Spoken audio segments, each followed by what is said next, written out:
Good morning, Cordillera. Isang maalab at mapaglayang pagbati po na magandang umaga sa ating lahat. Welcome to another episode of Kapihan sa Bagong Pilipinas. Special po ang ating huling kapihan para sa taong 2024. Hindi lang natin babalikan ang mga tagumpay ng ating mga ahensya sa buong taon, kundi sisilipin din natin ang patuloy nilang kontribusyon sa pag-abot ng progresibong Pilipinas. Ngayong araw, kasama natin ang Technical Education and Skills Development Authority, Cordillera Administrative Region or TESDA-CAR, ang ahensyang patuloy na humuhubog sa ating manggagawang Pilipino tungo sa mas mataas na antas ng kasanayan at kahusayan. Ang TESDA ay nagsisilbing transformational leader in the technical education and skills development of the Filipino workforce at isinusulong ang programang Quality Assured at Inclusive, alinsunod sa kanilang misyon na bigyan ng direksyon at ipatupad ang mga dekalidad na standards sa education at sertifikasyon. Sa araw na ito, tatalakayin natin ang kanilang mga programa, inobasyon, pinakamahalagang tagumpay sa rehiyong Cordillera. Kaya huwag kayong bibitiw sa programa natin hatid ng Presidential Communications Office sa pamumuno po ng boss namin, Secretary Cesar Chavez, at ng Philippine Information Agency na pinangungunahan ni Director General Catherine Chloe Sinsuat de Castro. At sa nalalapit na Pasko, mayroon na lang po tayong 8 araw, 8 days more to go before Christmas. At bago sumapit ang pinakaabangang selebrasyon, damahin natin ang diwa ng Pasko dito sa ating programa, Kapihan sa Bagong Pilipinas with TESDA-CAR. Siyempre po, simulan natin. We miss the Regional Director Balmyrson Valdez, pero siya po ay ably represented by the Assistant Regional Director, Glenn Murphy. Sir Glenn, good morning. Yeah, good morning, Ma'am Helen. Kumusta na? June, nininervous ngayon. Relax Okay lang, kwentuhan lang tayo, sir. Kumusta si Sir Balmyrson? Yeah, right now he's at CDO, Cagayan de Oro for the expanded cluster meeting. Oo, maraming sabay-sabay na activities happening this December 2024. Yes, So, syempre po, kayo ang year-ender Kapihan sa Bagong Pilipinas featured agency. Handang-handa na po ba tayo? Yes, ma'am, definitely. Okay. Simulan natin, sir. Ano ba ang dapat namin malaman sa TESDA-CAR? Well, first I would like to introduce TESDA muna. Or TESDA is the Technical Education and Skills Development Authority, which was created by virtue of the Republic Act 7796, okay?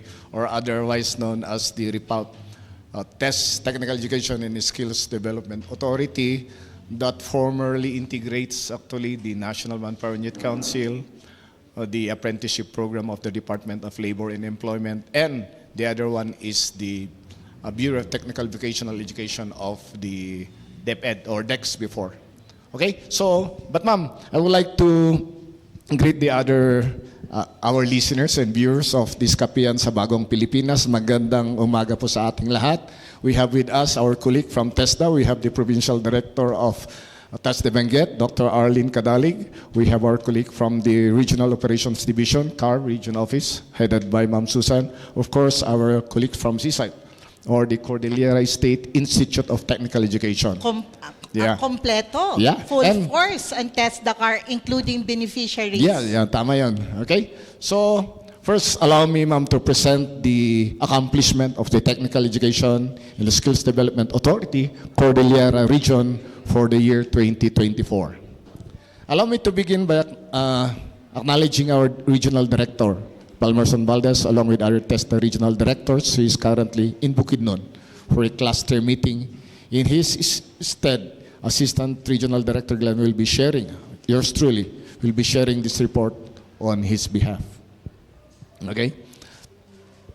So, dito makikita natin sa screen kung ano yung mga accomplishment ng TESDA. Dito rin malalaman yung kababayan po natin na nakikinig at na what's viewing this one, what are the programs, what are the accomplishment also Para at least the more they view, they hear, they will be knowing the TESDA programs. So TESDA-CAR continues to focus on strategic initiatives to enhance the quality, accessibility, and impact of our technical vocational education and training, TVET or the TVET programs. Let me walk through the TESDA 8-point agenda as outlined by our TESDA Secretary, Jose Francisco Kiko Benitez, bagong secretary po na nito. Yes. Aim at shaping the future of the technical vocational education and training in the Philippines. This comprehensive agenda sets the direction for TESDA continued growth and impact in empowering individuals and communities through skills development. Okay, so 8 ito, bagong-bago. First, let me focus on the agenda number 1, access to TVET. Ma'am, sir, Yeah. ano yung TVET? Yeah. Technical, Spell out po natin para sa TVET. kaalaman ng lahat. Tama. Technical Vocational Education and Training. So nagsabay itong technical education. Usually, these are the diploma courses, okay, 3 years and below. And the other one is, yung training is ito yung mga short courses. Okay? So access to TVET. Expanding the training programs through scholarships and free assessment to enhance the employability of graduates. Ito ma'am, we have a lot of scholarship and it can be accessed by majority. This is in relation sa education for all programs of the government. So, hindi lang yung mga high school graduate yung beneficiaries natin, kundi yung mga disadvantaged sector. Like for example, even the senior citizens, they can avail of our Even the senior skills. Yeah. citizens can still avail of this. Yes, ma'am. Kaya very accessible by everybody. And even yung mga, I've seen sa province ng Benguet, they have been conducting training for our PDLs, persons Yes, deprived yes. of liberty, even yung mga, anong tawag dun, with disability also. So, it's for everybody. We have a lot of programs intended for all. So, it is accessible for everybody. The second one. The second one is the behavior and mindset change. Nako, importante ito. Yeah. Kasi Yes, ma'am. marami tayong programa, but pag hindi handa ang pag-iisip, Yes, ma'am. yung mindset ng beneficiaries medyo mahirap din sa implementasyon. This is the promoting the growth mindset to improve also the perception of TVET as a valuable educational pathway. Medyo napapansin natin or karamihan, sabi nila, TVET lang yan eh. Pero we would like to eradicate the perception of the public that technical vocational education is another career option for a decent employment also. Huwag natin laeng. Yeah, TVET tama yan. laeng. Oo. Dapat hindi ganon ang pananaw natin. Yes. Because actually, it's a pathway for livelihood and employment opportunities. So And- it's another track of education that would help us succeed. Yeah, tama yan, ma'am. Okay? And then number 3, ma'am, is competency standard and training regulation for new and higher qualifications. Medyo technical, very technical to. So we would like to develop programs for high-skilled jobs and addressing the emerging industry skills. Considering, ma'am, that the technology is always changing and we are on the 4th industry revolution, 4th IR na sinasabi nila. And meron ng digitalization na sinasabi. We have to be ready in addressing these needs. So we're coping with the industry needs and global needs. Yeah, tama yan. Local and global Local needs. and global needs. Okay. I guess the demands. Yes. Okay. And then number 4, as outlined by our secretary, is demand-driven and data-driven TVET. Strengthening partnership with industries to align training programs with labor market needs. So, ibig sabihin nito, kung demand-driven, kung ano yung kailangan ng industry po natin, as much as possible, those are the things that we have to address. Okay? Kung yan ang skills na kailangan sa industry ng automotive, yung ang dapat iti-train natin. Para at least after yung graduation nila or after the training nila, more or less, they will be, the high percentage of employability is high. Okay? So it should be demand-driven. Number 5 is employment outcomes, facilitating employment and career progression for TVET graduates. Yeah. So malalaman natin ano ang trend ng employment after graduating from TESDA. Yes, yes. And basically, if we try to see our study on the employment of our scholarship graduates, most of them are in the field of agriculture and construction. Pero employment means self-employment or wage employment. Yes, Yeah. yes. Okay. And number 6, outlined by our secretaries, as our 8-point, under the 8-point agenda is the flexible and learning facilities. Introducing new learning modalities and upgrading facilities to ensure immersive training. Napansin natin, dati-dati, most of our training is face-to-face. Kaya during the pandemic, nagiging meron na yung online, sinasabi So ko. it led us to a new mode of learning. So magiging flexible na. So pwedeng face-to-face, online, or we call it blended. So it's a choice of the beneficiaries? Yeah. Pero that depends on the arrangement with the, mostly sa pag-online, ito yung more theoretical portion of the training. And pag face-to-face, ito yung talagang face-to-face na skills portion of it. Hindi pwede kasing maging online yung skills Kaya portion yun, of the training. may hands-on talaga. Okay, so ma'am, that's for the flexible learning and facilities. For the global, 7 is the global competitiveness and housekeeping. Aligning our programs with international standards and improving TESDA international processes. Alam mo naman ma'am, we have a lot of kababayan na pumupunta abroad. And we have to make sure na yung TVET is addressing yung need internationally by adapting yung mga international standards nila, yung skills standard nila in other countries, so that when they go to other countries, more or less, suit sila sa kailangan ng company na yun. Yeah.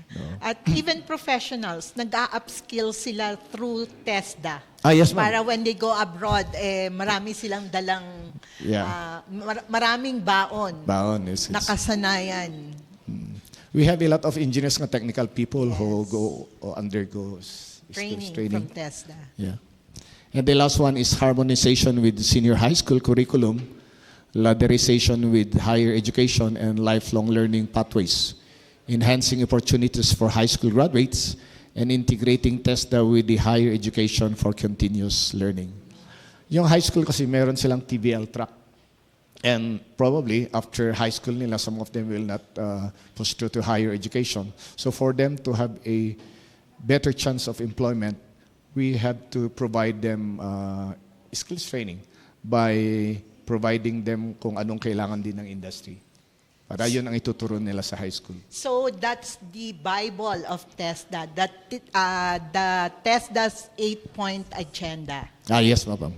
Okay.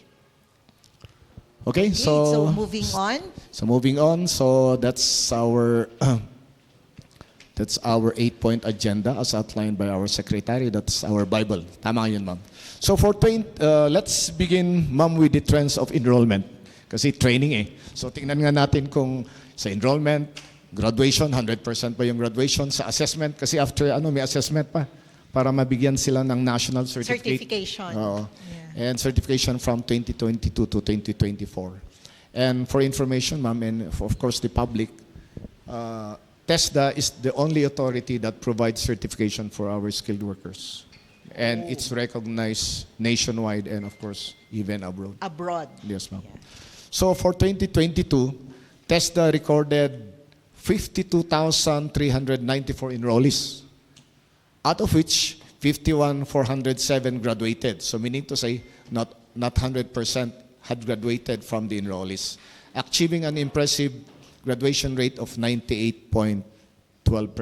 Mataas. Pero why not 100%? What happened to those who didn't graduate? Talagang may nag-drop out. Some of them pursued their higher education. Some of them had valid reasons. So that's why. Pero at least we can say na mataas pa rin yung nila, yung graduation rate nila, ma'am. Dun sa lahat ng graduate po, they underwent assessment? Yeah, we not all of them, because some of the qualification, or we call it courses, have no qualification standard for assessment. Like for example, yung solar light installation of solar light, walang National assessment po yun. So out of those graduates, 29. So 29 lang out of yung 51,000 natin, di ba? So at least more than 50%. Yeah. Under one assessment resulting the assessment of 58.2. So almost 58%. Mababa nga. Kasi among those assessed, 27 were certified, reflecting a certification rate of 90.15. So in terms of certification rate naman, Mataas. mataas, 90.15%. Ang rason, not all courses, not all Yeah, not all courses have a assessment. yeah. Assessment. Hindi requirement ang assessment. Oh, tama yan. Okay. Oo. For 2023, That's for 2022. And ma'am, in addition to that, that includes our scholars. Yung assessment is for everybody, including our skilled okay. workers, high schools, who would like to undergo assessment. Okay? So for 2023, there was a significant increase in enrollees with 65,331 individuals joining TESDA programs. Out of this,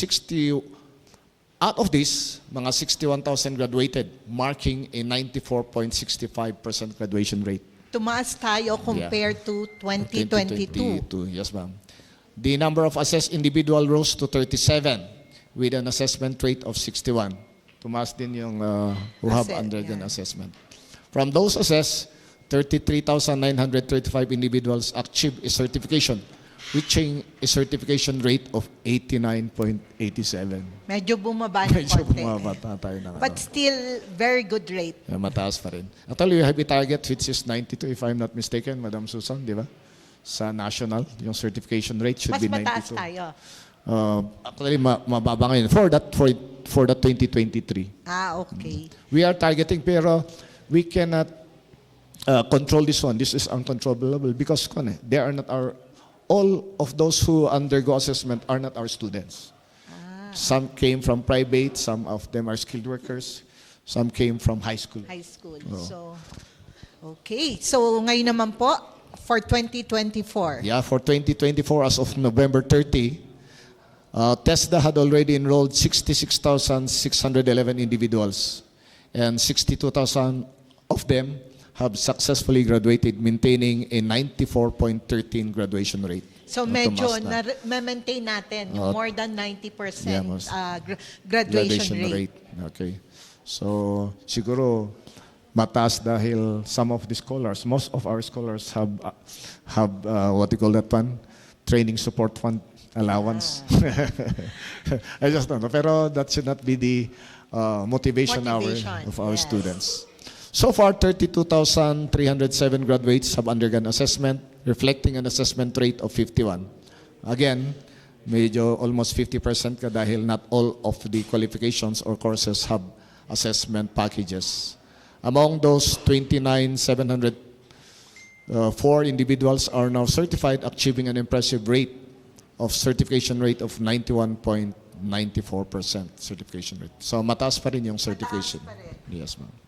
So that's our statistics for enrolled graduates assessed and certified from 2022 to 2024. Yeah. Now, let's move on sa different modalities being offered by TESDA-CAR. Yeah, tama yan. Para at least for the public to know kung ano yung mga trainings that we are conducted, meron bang community, meron ba enterprise-based, dito natin malalaman sa presentation po ng programa po natin and at the same time accomplishment. So let us now look into the enrollment and graduation statistics categorized in the different modalities as of November 30, 2024. These figures demonstrate the TESDA's diversified delivery methods and their effectiveness in producing graduates. First mode is the institution-based training. When I say institution-based training, the training is provided by the center or the school, because we have a TVET school and training centers region-wide. Okay? Mamaya makikita po natin yung kung ano yung mga schools natin at saka yung mga registered programs, kung ilan yung registered programs natin dito sa Cordillera.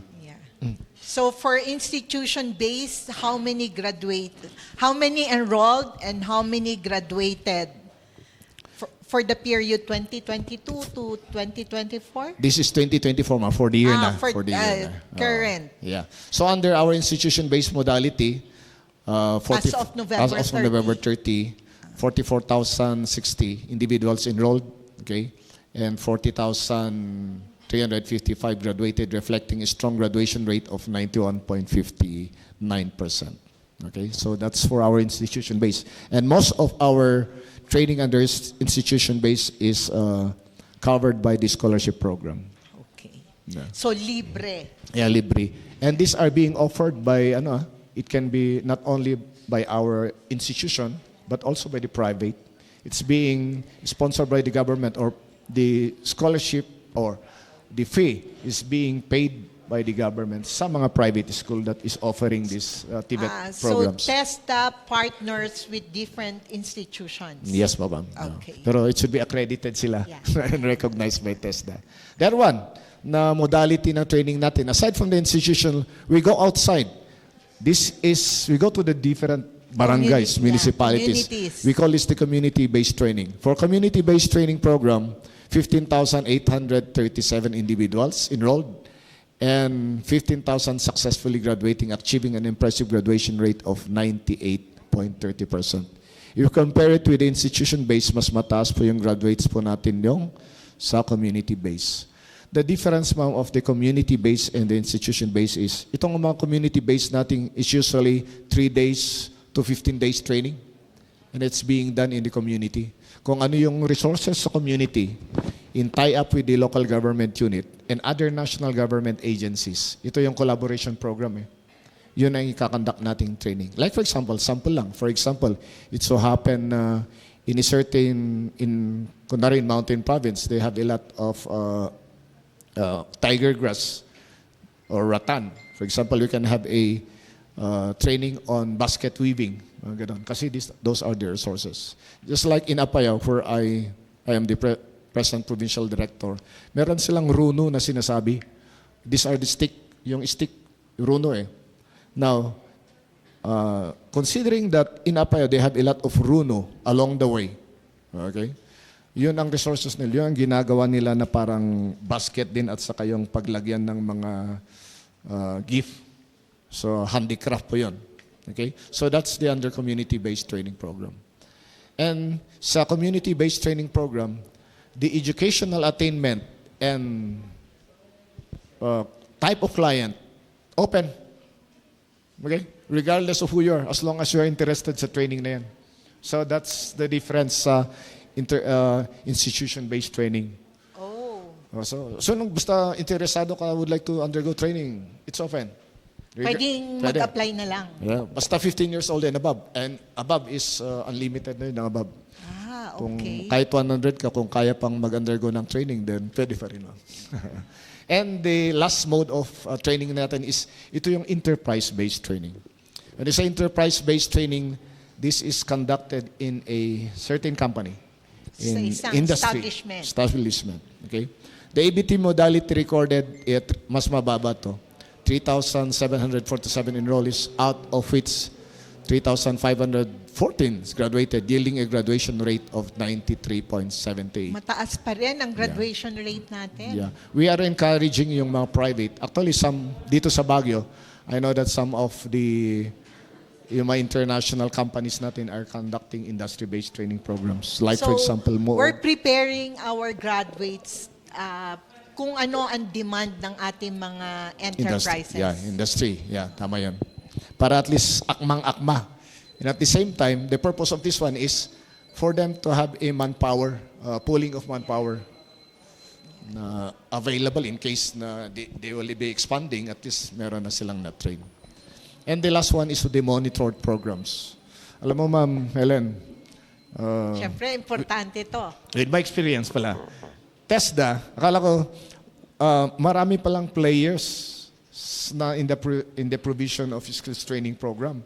Even the national government agencies, they are conducting skills training. DTI, DOEST, DA, and aside from that, the local government unit are providing. It's not only TESDA. So, aside from that, we would like to monitor. What other agencies are providing Yes, ma'am. to the different clients. Yes. And based on our monitoring, we had surpassed our expectation with 2,967 enrolled learners, okay? And 3,263 graduates. Medyo mas mataas ito, pabaliktad, ano? Resulting in an exceptional graduate rate of 109.97%. Okay? Probably, meron yung na-train last year that is reported this year. That's the reason why medyo kaya mataas. mataas. Pero itong monitored programs, including those of other agencies, skills trainings provision. Yes, ma'am, yes. So maganda. Oo. Ibig sabihin, we're able to map out all those needing trainings. Yeah, tama yun. Pero not all, it's open na. Not all. We have sana all the authority to gather all the, para at least in the planning natin, at saka in the policy making natin, at least more or less makita natin yung buo. Pero at least we have an indicative monitoring results, and perhaps this is a good database Yeah, yes, ma'am, yes. for at least. the convergence of programs with agencies providing skills trainings. Yes. Tama din yun. Para at least kung alam natin na meron silang program, at least we can tie up with them, collaborate with them. Okay? Now, so those are the different training modalities. Sa scholarship naman, baka mahihilo yung mga listeners at saka viewers natin dito dahil ang daming klase ng So scholarship. isa-isahin muna natin. Yeah. We're done with the different modalities. Yeah, yes, ma'am. Pag modalities po, ang ibig sabihin, kung saan kayo pasok, institution-based po ba? Yes, ma'am. Community-based, enterprise-based, and monitored training programs. ma'am. training programs. Now we move on to scholarship programs. Yeah. Now let us review also the 2022. Medyo mag-backslide tayo mo ng konti para at least, para makita natin yung data. 2022 scholarship programs data. So Which- ito, iba-ibang scholarship ang pinoprovide ng TESDA. Yes, and we will see the difference. Bakit kaya may scholarship dun? Ano kaya ang scholarship dun? What's the difference? At saka para alam ng publiko kung anong gusto nilang applyan. Yes, ma'am po. Suited to their skills and knowledge. Okay. Okay, so it highlights the TESDA's achievement in providing education, certification, and employment opportunities for scholars in the Cordillera Administrative Region. Hashtag ng TESDA, sa TESDA kayang-kaya. Okay, so first, Training for Work Scholarship Program. This is a training intended, kasi we're pas tayo ng COVID. Because of the COVID, maraming nawalan ng trabaho, industry workers, even business establishment, nawalan din sila. So, we have to provide them for another livelihood or for another employment opportunities. For the Training for Work Scholarship Program, we have recorded 6,223 enrolled learners with 5,968 graduates achieving a graduation rate of 95.90. Mataas na naman to. Yeah. Out of this one, 4,549 were assessed and 4,362 became certified with the certification rate of 95. Ito yung as of 2022, ma'am. Mataas. Furthermore, 2,780 graduates secured employment, resulting in an employment rate of 46.58% in 2022. 2022. So you are tracking also your graduates. Yeah, that's right, ma'am. Under the, what do you call that, man? Basta study of our graduates, most especially under the scholarship program. We have to account the peso invest by the government. Of course. Okay. Kasi the title alone is Training for Work Scholarship Program. So we train for employment. Okay? So another, ma'am, this is number 2, scholarship program, special training for employment programs. These are short programs. Usually 15 days, 10 to 20 days. So mga short courses. Short programs. And this can be conducted, kung sample lang, ma'am, is kung yung sa Training for Work Scholarship Program, the full qualification, usually. For example, yung automotive servicing, yung kukunin niya, ito naman yung mga short, yung kunwari sa about electrical niya portion of it, yung modular, kukunin niya. So parang one part Oo. of the whole course. Yes, kasi sa employment naman, some of the can employ kung basta employable yung na yun, yung skills na yun. Yung iba nga, like ma'am, sa yung handicraft, meron yung ginagawa niya is yung nagkakayas lang. Tama ba yun? Yung nagkakayas? Ano ba yung nagkakayas? Naglilinis lang yung tawag doon. I just don't know. Basta ganun. Kayasing. Okay? So under this step, we have 3,500 learners enrolled and 3,419 graduated, marking graduation rate of 97.69%. The assessment rate reached at 79.73% and 2,629 learners were certified. Medyo mataas din yung Mataas certification yung rate. certification rate. Yeah. Ang importante yung certification rate. Ayan. And alam mo ma'am, dito yung employment rate niya, mataas dito, 69.11. More Okay? than 50%. Yeah, because most of our STEP programs are in the field of construction and agriculture. And they can be reported under self-employed. Okay. Some of them are actually employed, then this is another option na wherein, kunwari as a farmer sila, ito yung alternate employment activity nila. Okay? And the third one is the PESFA, Private Education Student Financial Assistance. Ito naman ay yung mga student natin, they will be availing the scholarship program sa mga private schools po natin, offering non-degree courses. So for TESDA-CAR in 2022, we have enrolled 120, 118 graduated, so may dalawang hindi nagtuloy, so that is equivalent to 98.33%. Sa assessment din nila, may nagpa-assess na 106 out of 118. So most of them became certified with a 94.64 certification rate. Medyo mataas pa rin. And in terms of employment, 93 graduates out of 118, reaching to 78.81% employment rate. So mataas. Medyo mataas din sa PESFA. UACT. This, we call it UACT, pero ang ibig sabihin pa lang UACT is Universal Access to Quality Tertiary Education Act. This scholarship is being provided by TESDA and even the Commission on Higher Education. So dalawa kayo nagpo-provide nitong scholarship. Yes, ma'am. So anong type of scholarship, sir, to? Actually, this could be diploma courses, 2 years and diploma below. courses. And even pa rin yung mga short courses na mga 1 month to 3 months courses or the training programs. Combine ito, ma'am. So out of the program, Universal Access reported 1,691 enrolled and graduated 1,687, that is equivalent to that is equivalent to 99.50%. Okay? Or 99.76% graduation rate. However, sa assessment, medyo Mababa. Okay? Mababa. The certification rate nila is mababa rin. 55 for... The reason why for this one is, tuloy-tuloy kasi. Yung iba is 3 years. 3 is 2 years. Not all of them have undergone assessment kasi next year pa matatapos.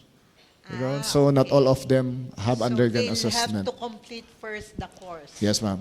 Okay. Although some along the way, one of the qualification can be assessed, pero mostly it should be finished as much as possible before the assessment. Para the better chance of passing or becoming certified is mataas if they finish. Another, intended for our agricultural naman, we call this the RESP. Other agencies, like for example, DA has this program, Rice Extension Scholarship Program. Ito naman is intended for mga kababayan natin na mahilig sa farming or sa agriculture. Okay? And this RSP is being provided or conducted in the province of 𝐓𝐄𝐒𝐃 and Kalinga only. The other provinces, wala silang scholarship on this one. So ang RESP or Rice Extension Scholarship Program for 𝐓𝐄𝐃 and Kalinga only. Yes, ma'am po. Okay. That's right. So hopefully, CAR naman is basically agricultural area, and most of our what's this? 𝐓𝐄𝐒𝐃 is no. At least Our- 𝐓𝐄𝐃 may rice dun eh. di ba? Yes, Modern yes. province also has rice. Kailang mga konti. As much as possible, kung pwede sana, it can be All. distributed to all, To all. provinces ng... Mataas ang graduation rate natin at certification rate, including employment rate.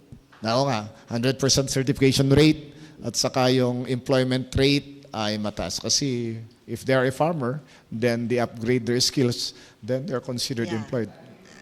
So kaya mataas din yung employment rate natin. Another kind of scholarship, ma'am. Ito yung Tulong Trabaho Scholarship Program. So we call it TTSP. May more or less 2,000 plus scholars. May graduate na 2,000 plus din, pero the graduation rate is 96.65%. Not all again have graduated. Okay? So for the assessment, we follow we call it the EGACI, enrolled, graduate, assess, certified, and employed. Sir, curious lang ako, Tulong Trabaho Scholarship. I guess all scholarships are related to having a job, di ba? Yes. So anong difference nitong Tulong Trabaho to your other scholarship? Tulong Trabaho, I would like to ask Ma'am Arlene to expand more on this one, or Ma'am Susan, regarding itong Tulong Trabaho scholarship program. So we have the OIC Regional Operations Division Chief, Susana Carbonell.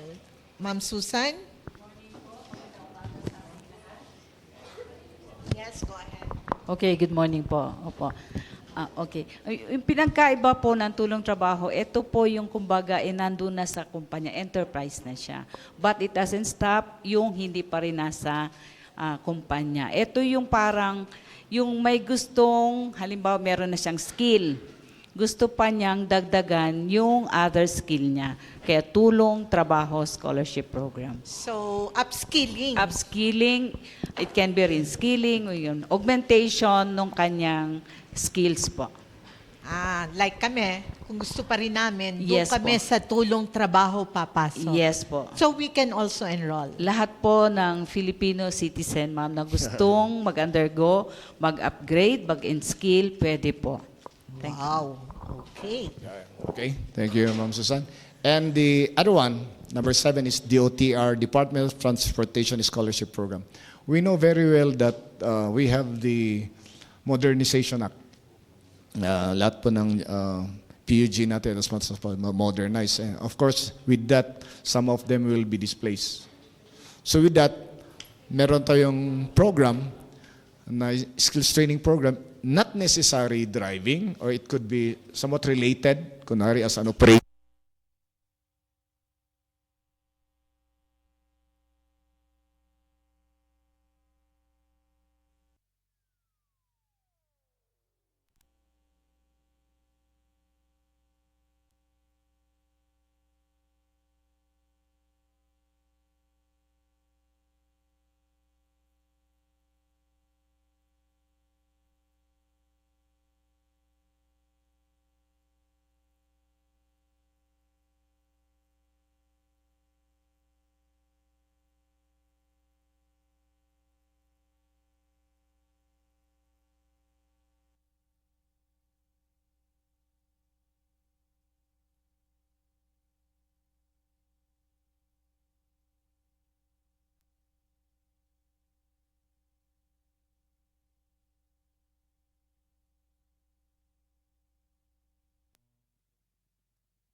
may pinakamalaking nakuhang scholarship program or na-implement, it is the province of Benguet. For the reason po, una, siya po ang may pinakamaraming provider registered in the Cordillera. So, yun po. And so following that po, kaya po Benguet ang pinakamaraming nakuhang o na-allocation na scholarship program. Pero kung titingnan po natin, hindi po naman agriculture ang kanyang mostly because iba naman as a Benguet region and city, ang priority sector po na is kasi it's tawag nito, education po siya, no? More on tourism sector po siya.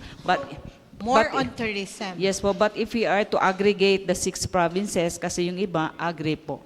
Pero Benguet, hindi po yun ang lumabas sa kanya, ma'am.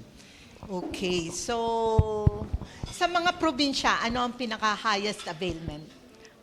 Other than, in terms of scholarship program, ma'am, TWSP, Training for Work Scholarship po, ang pinaka-malaking allocation na scholarship po ng Cordillera Administrative Region.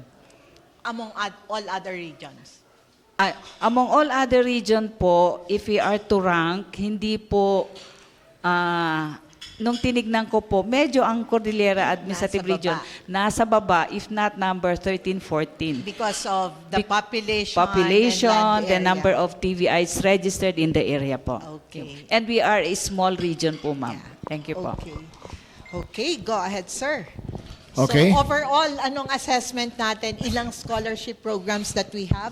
We Yeah. have 7? Yes, ma'am. 7. Dami, ano? Kung isa-summarize po natin yung 7 scholarship programs, ilan pong ang total beneficiaries? Okay. So overall, ma'am, across all scholarship, yung 7 na yon, we have 16,803 for 2022. We're talking of 2022 enrolled, and 16,374 graduated, achieving an excellent overall graduation rate of 97.45%. Out of that, out of the graduates again, from the 9,996 graduates underwent assessment with an assessment rate of 61.05%. So again, more or less 60% nag-undergo ng assessment because not all of the qualifications that they have undergone has an assessment package for SATs. Okay. Okay, so marami-rami ang nabinipisyuhan natin. No. Then 9,280 scholars became certified, making a strong certification rate of 92.84% certification rates. So Ito, aside from that, excited tayo. Employment. Yeah, Ito sa ang employment. complete cycle eh. Oo nga eh. From registration to assessment to certification, graduation, yes, certification, certification, and now employment. employment, okay? So for employment, 8,553 graduates secured employment, leading to an overall employment rate of 52.24%. Mataas, more than 50%. 50%, oo. Okay. We're defining employment as self-employed or wage-employed, mama.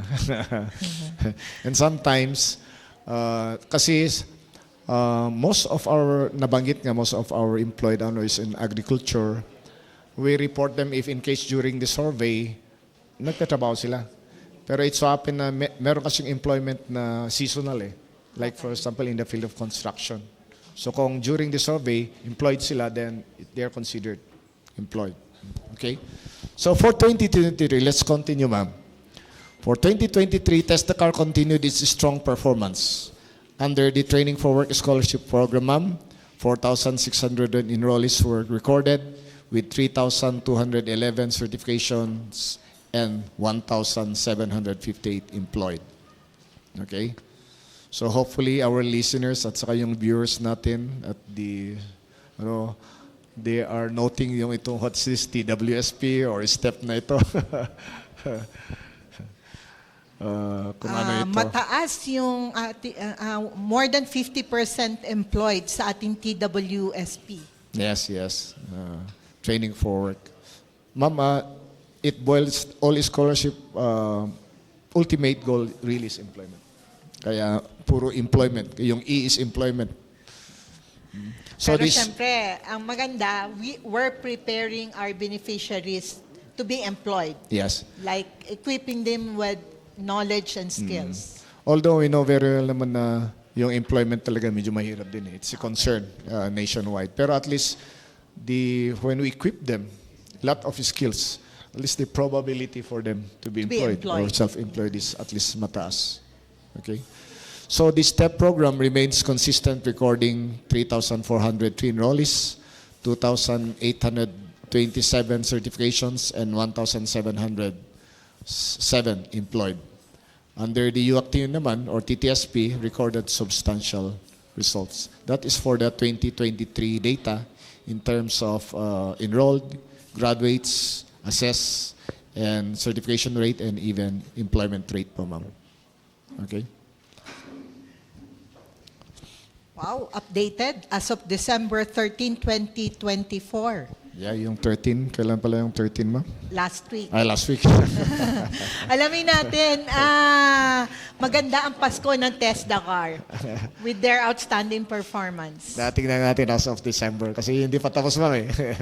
So, as of December 13, we have already exceeded prior achievements. So, ibig sabihin, you're able to surpass your target. Yeah, previously and even target for this year 2024. and surpass our performance noong 2023.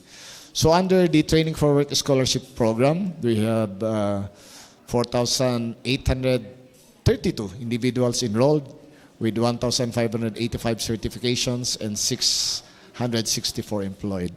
Okay. Under this step naman, we recorded 4,062 enrollees, certified number in 2,681, and 666 employed, or 666 employed. Other scholarship like TESPA and Tulong Trabaho Scholarship Program, it's being continued to serve the Cordillera effectively. Okay. So, mapapansin natin sa programa ng TESDA, maraming scholarship. So we're encouraging a lot of our students or yung mga kababayan natin to avail of this scholarship program. So walang rason para maging out of school youth tayo. Yeah, Walang rason na tama. hindi makapag-aral. Tama yan. Okay. And aside from that, if for example during schooling, sabi nila wala silang pamasahe, wala silang baon, meron silang training support fund for them to use You as their give pamasahe. also allowance Yes, in the amount of 160 pesos per day. per day. Per day yan. Okay. Pero good for that duration of training lang. Hindi good for 1 year. That's good for 2 For years. the period. Kaya dapat pag-igihan ng ating mga kabataan. So hopefully that contributes also to the low percentage of dropout of our students. Kasi kung minsan, if we conduct this training, lalo na sa mga, and we are prioritizing yung mga disadvantaged sector. Kasi yung mga deserving students natin para education for all. Okay, so over the 3 years, ma'am, and sa mga kababayan po natin dito sa Cordillera. 2022, 2023 to 2024, how many have enrolled? Yeah. So as of now, until December 13, for that 3 years, 46,455 enrollees have enrolled already. And of course, nag-graduate sila kasi short courses naman naman ito, 42,172 graduates. And out of that graduates, we have 25,861 assessed and 23,574 certified. Notably, 17,097 individuals gain employment through these various programs, madam. So this consolidated data highlights the TESDA-CAR substantial contribution to workforce development in our Cordillera region, CAR region, ma'am. So, ganun, at least we can say that we are contributing also sa socio-economic development or transformation of our kababayan, or reducing poverty also. Okay? So, sa TESDA, kayang-kaya. TESDA, kayang-kaya. Tama ba mga kasama sa TESDA? Definitely, kayang-kaya. Kahit bagyo man dyan, just like TPIA also. And, we are there anywhere. So, dun sa 8-point agenda ng TESDA, we're able to respond Agenda 1. Yes, access to TVET. Yeah. On the second 8-point agenda, ano po ang accomplishment natin? Yeah, on the second point agenda is behavior and mindset change. Kanina, promoting a growth mindset to improve the perception, again, of Tibet as a valuable educational pathway or as a pathway, other pathway for education also. It's very, it's for a decent work. With this, we present some of the major accomplishments of TESDA-CAR to improve the perception of the public to Tibet. So, makinig kayo mga kababayan na taga-Cordillera. Kailan nga taga-Cordillera, dito'y Baguio, Benguet, and of course the other 6 provinces of CAR.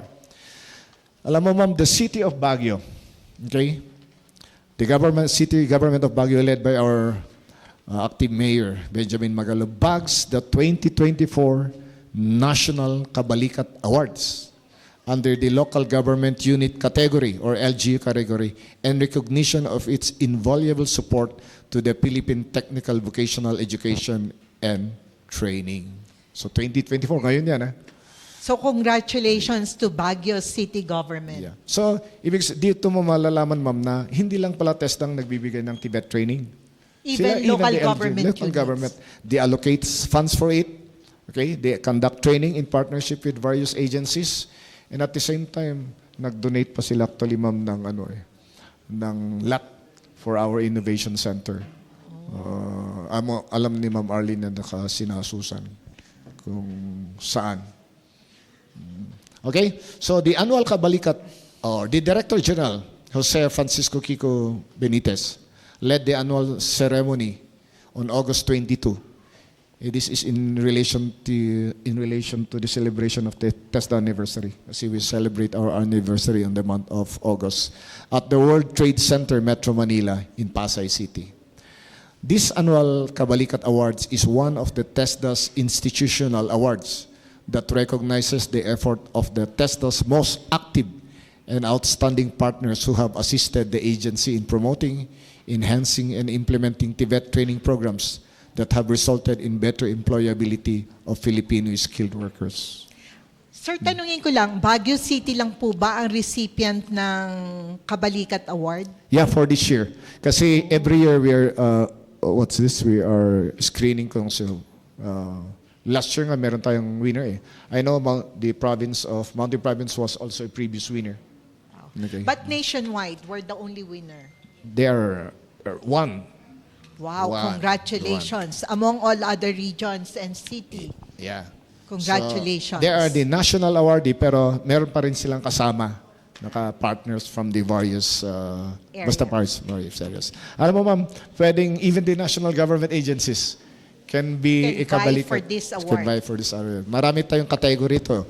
Yung legislative, mga national government agencies, local government units, okay? And non-government. Our countries, moving on ma'am, our country's Iguro chef, si Allen Gakweng, I guess taga-Mangkayan ito ma'am and his trainer, ito yung trainer natin sa Cordillera State of Institute of Technical Education, Maine, si Ma'am Mary Christine Iris Passion, brought pride in the Philippines. Alam mo yan? Bagging the Medallion of Excellence through his outstanding culinary skills at the World Skills Lyon. Ito yung city of Lyon. Lyon or Lyon? Lyon, France, in this year, France. 2024. Wow. So meaning to say, ang kalaban ni Allen dun is yung mga Americans, Germans, Europeans, Asians din. And with that, he brought a Medallion of Excellence. Hindi basta-basta rin ma'am itong Medallion of Excellence. Even though we did not was able to get yung mga gold, yung mga medals, Medallion of Excellence shows that at least naka-level tayo pa rin sa international Globally. standard. Yeah, globally.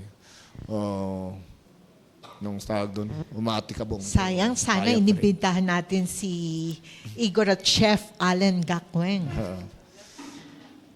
Actually, right now, is connected with what? With the main, CSITE main ba? Yung trainer po natin siya? Okay. Later, we'll talk to our support staff. Yeah, the Medallion for Excellence is granted to competitors whose performance meet the international standards based on the criteria set by the World Skills International. Okay? So yun, makikita niyo yung poging-poging mukha niya doon. So congratulations, Alan, once again. Kaya yung level ng skills natin from the provincial, regional, then national, then yung mga winner natin sa national can vie for the international competition and to the international. Meron pang aside from that, meron pang Asian skills competition sa level naman ng Asian category. So 2024 is your banner year Yeah. for TESDA-CAR. For TESDA-CAR. Okay. So TESDA-CAR showcase its expertise in 12 skills areas during the competition also. For this year, ma'am, actually, we competed at the National Skills Competition. We call it the Philippine National Skills Competition, which was conducted at, ilan ito? World Trade Center, located in Pasay. These are in the areas of automotive technology. Tingnan nyo. Bakery, CNC maintenance. Kaya ito, ma'am, ito ang mga ganito, ito ang product po ng CNC natin, maintenance training. Later pa-describe natin kung ano yan. Yes. Cooking also. And even cybersecurity. Alam mo ba, ma'am, na yung cybersecurity, tayong silver medalist dito? And the province that took the silver medalist came from the province of Apayao, for I am in right now. Electronics also, fashion technology, IT software, and solutions for business, refrigeration and air conditioning, restaurant service, wall and floor tiling, and web technologies. So, mga kababayan, with this, pwedeng makikita natin kung ano din ang programs na being offered by TESDA. Anong mga skills training. So, with this skills competition, at least, ito para din ang kinakandak ng TESDA ng skills training program. So varied training programs. Talagang various talaga. Fitted for males, females. Yeah. Ngayon nga wala na yung qualification or courses for men. Para unisex na lahat. Unisex. Yeah. You can be So pwede sa lahat. Pwede automotive mechanic na babae. Pwede construction worker na babae. Welder. Tuloy nga sabi nila, mas magaling pa yung mga babae na welder kasi yung mga lalaki po natin dahil medyo maganda daw yung Okay. Okay. So, during the PNSC, Philippine National Skills Competition, allow me, ma'am, to mention yung mga nanalo. Meron tayong gold medal sa cooking, area of cooking. Ang competitor natin for ay si 𝐓𝐄𝐒𝐃-𝐂𝐨 from TESDA, Cordillera State Institute of Technical Education main campus. This is located at Military Cut-Off. Ang expert, once again, walang iba kundi si Mary Christine Iris Passion. Alam mo, ma'am, si Ma'am Christine na to, very consistent na nananalo sa international competition. Most of the time, they win at the national level. Then after that, they represent the Philippines for the international competition in the area of cookery. So ibig sabihin, good training ground ang ating TESDA-CAR. Yeah, yeah. To be able to produce gold medalists. Yeah, and to become a globally skilled workers talaga. This yung competitor natin assisted by Joshua Lizardo. Some of the areas kasi for competition ay dala-dalawa Pero meron tayong main workers. So moving on, sa bakery naman, sa area ng bakery, meron tayong silver medalist. Ang competitor dito is si Gibran Sudango from TESDA. Main again, CSITE main campus, military cut-off. Ang expert naman dito, walang iba kundi si Madam Shirley Kael. Nandito ka ba, Ma'am Shirley? I think nasa school nagtuturo, Ma'am. At saka assistant competitor dito, walang iba kundi si Muhammad Zarim Reman. So, yun po ang medalist natin sa bakery area during the Philippine National Skills Competition. Another, itong CNC, itong Computer Numerical Controls. Mahaba to. As you can see in front, ito yung mga product din na ng CNC. Ang competitor natin dito is walang iba kundi si Angel Joyce Durante and Brendan Mark Kokoy from TESDA CSITE, main campus Loakan. Noriel Ramos naman, an expert dito. Okay? It so happen na yung CNC, it's only the government is providing. And that is located in our main sa Loakan, nagkakandak ng CNC. Wala nang ibang provider Other regions meron. Pero yung sa CNC, tayo lang. It's the government that is providing this one. Computer numerical control maintenance. Okay? So yun pong silver medalist natin for the CNC maintenance. Okay, from CNC maintenance, cybersecurity. Ito. So in all other areas, meron po tayong mga competitors. Yeah. And making it to the either gold, silver, Yes, ma'am. and Yes. bronze medalists. Yes, yes.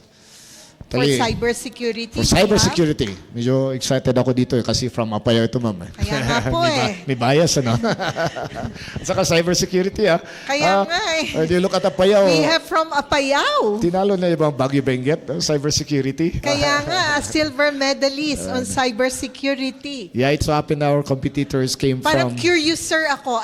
Anong klaseng competition meron tayo dito sa cybersecurity? Yeah, if I'm not mistaken, ma'am, ito yung kung sinasabi nila kung meron kang ina-attack, may cyber attack. On how they would Diba? address those. Yes, they will prevent from being attacked yung mga website natin, gano'n. Okay? Nako, kailangan hanapin natin to Oo nga. Kaya nga, Alamin natin, employed na ba siya sa DICT? right now kasi there's still a student at Apayao State College. Estudyante Yeah, pa student lang. college, okay. Ng Si Apayao John Mark State Marcos. College. Oo. Nakaka-proud naman. Yeah. And dalawa yung expert nila. Saka dalawa din. Si Dan Eric Mapa, yung main expert at yung assistant expert niya si Regl Marzano. And assistant ni Mark John is no other than Nico Paulo Rabaha. So that is under the cybersecurity. Silver, yung nanalo at the national level is from the National Capital Region, then followed by CAR. Then the third one is from the Bicol region. Okay. Okay. Another now, medal that we have garnered during the Philippine National Skills Competition is in the area of automobile technology. The competitor here is no other than Breaker. Medyo unique itong pangalan niya, Breaker Bangang from Tadjan School of Arts and Trades. From Mountain Province naman ito. Ang expert niya is from Rexon Benos. So makikita natin din po sa picture, kasama yung Deputy Director General natin, together with the check na pinanalunan nila. Okay, that is in the area of automotive technology. okay, moving on. Yeah. Ito naman, Certificate of Excellence Ito for na. Restaurant Services. Hindi na medal ito, kundi mga Certificate of Excellence na. Sa restaurant service, our competitor here is no other than Jemima Kate Urban. Expert naman dito ay walang iba kundi si Sir Danilo Mamaril. Assisted, yung competitor natin is assisted by Gerald Tumapang and Jessel Joy Paay. During that time kasi, kailangan maraming assistant para may mag-abot ng mga gamit. Okay? So that is in the area of restaurant service. Okay? So with that, TESDA-CAR emerged triumphant in both the adult adobo, ito naman, adobo and adult pansit categories. Na-curious ako. Adult, adobo, and adult pansit. Ano kaya yung pambatang ito pala ito pang atin to. What makes the adult adobo and adult pansit different from the regular adobo and pansit? Ay, sa akin ma'am kasi basta kumakain ako ng adobo.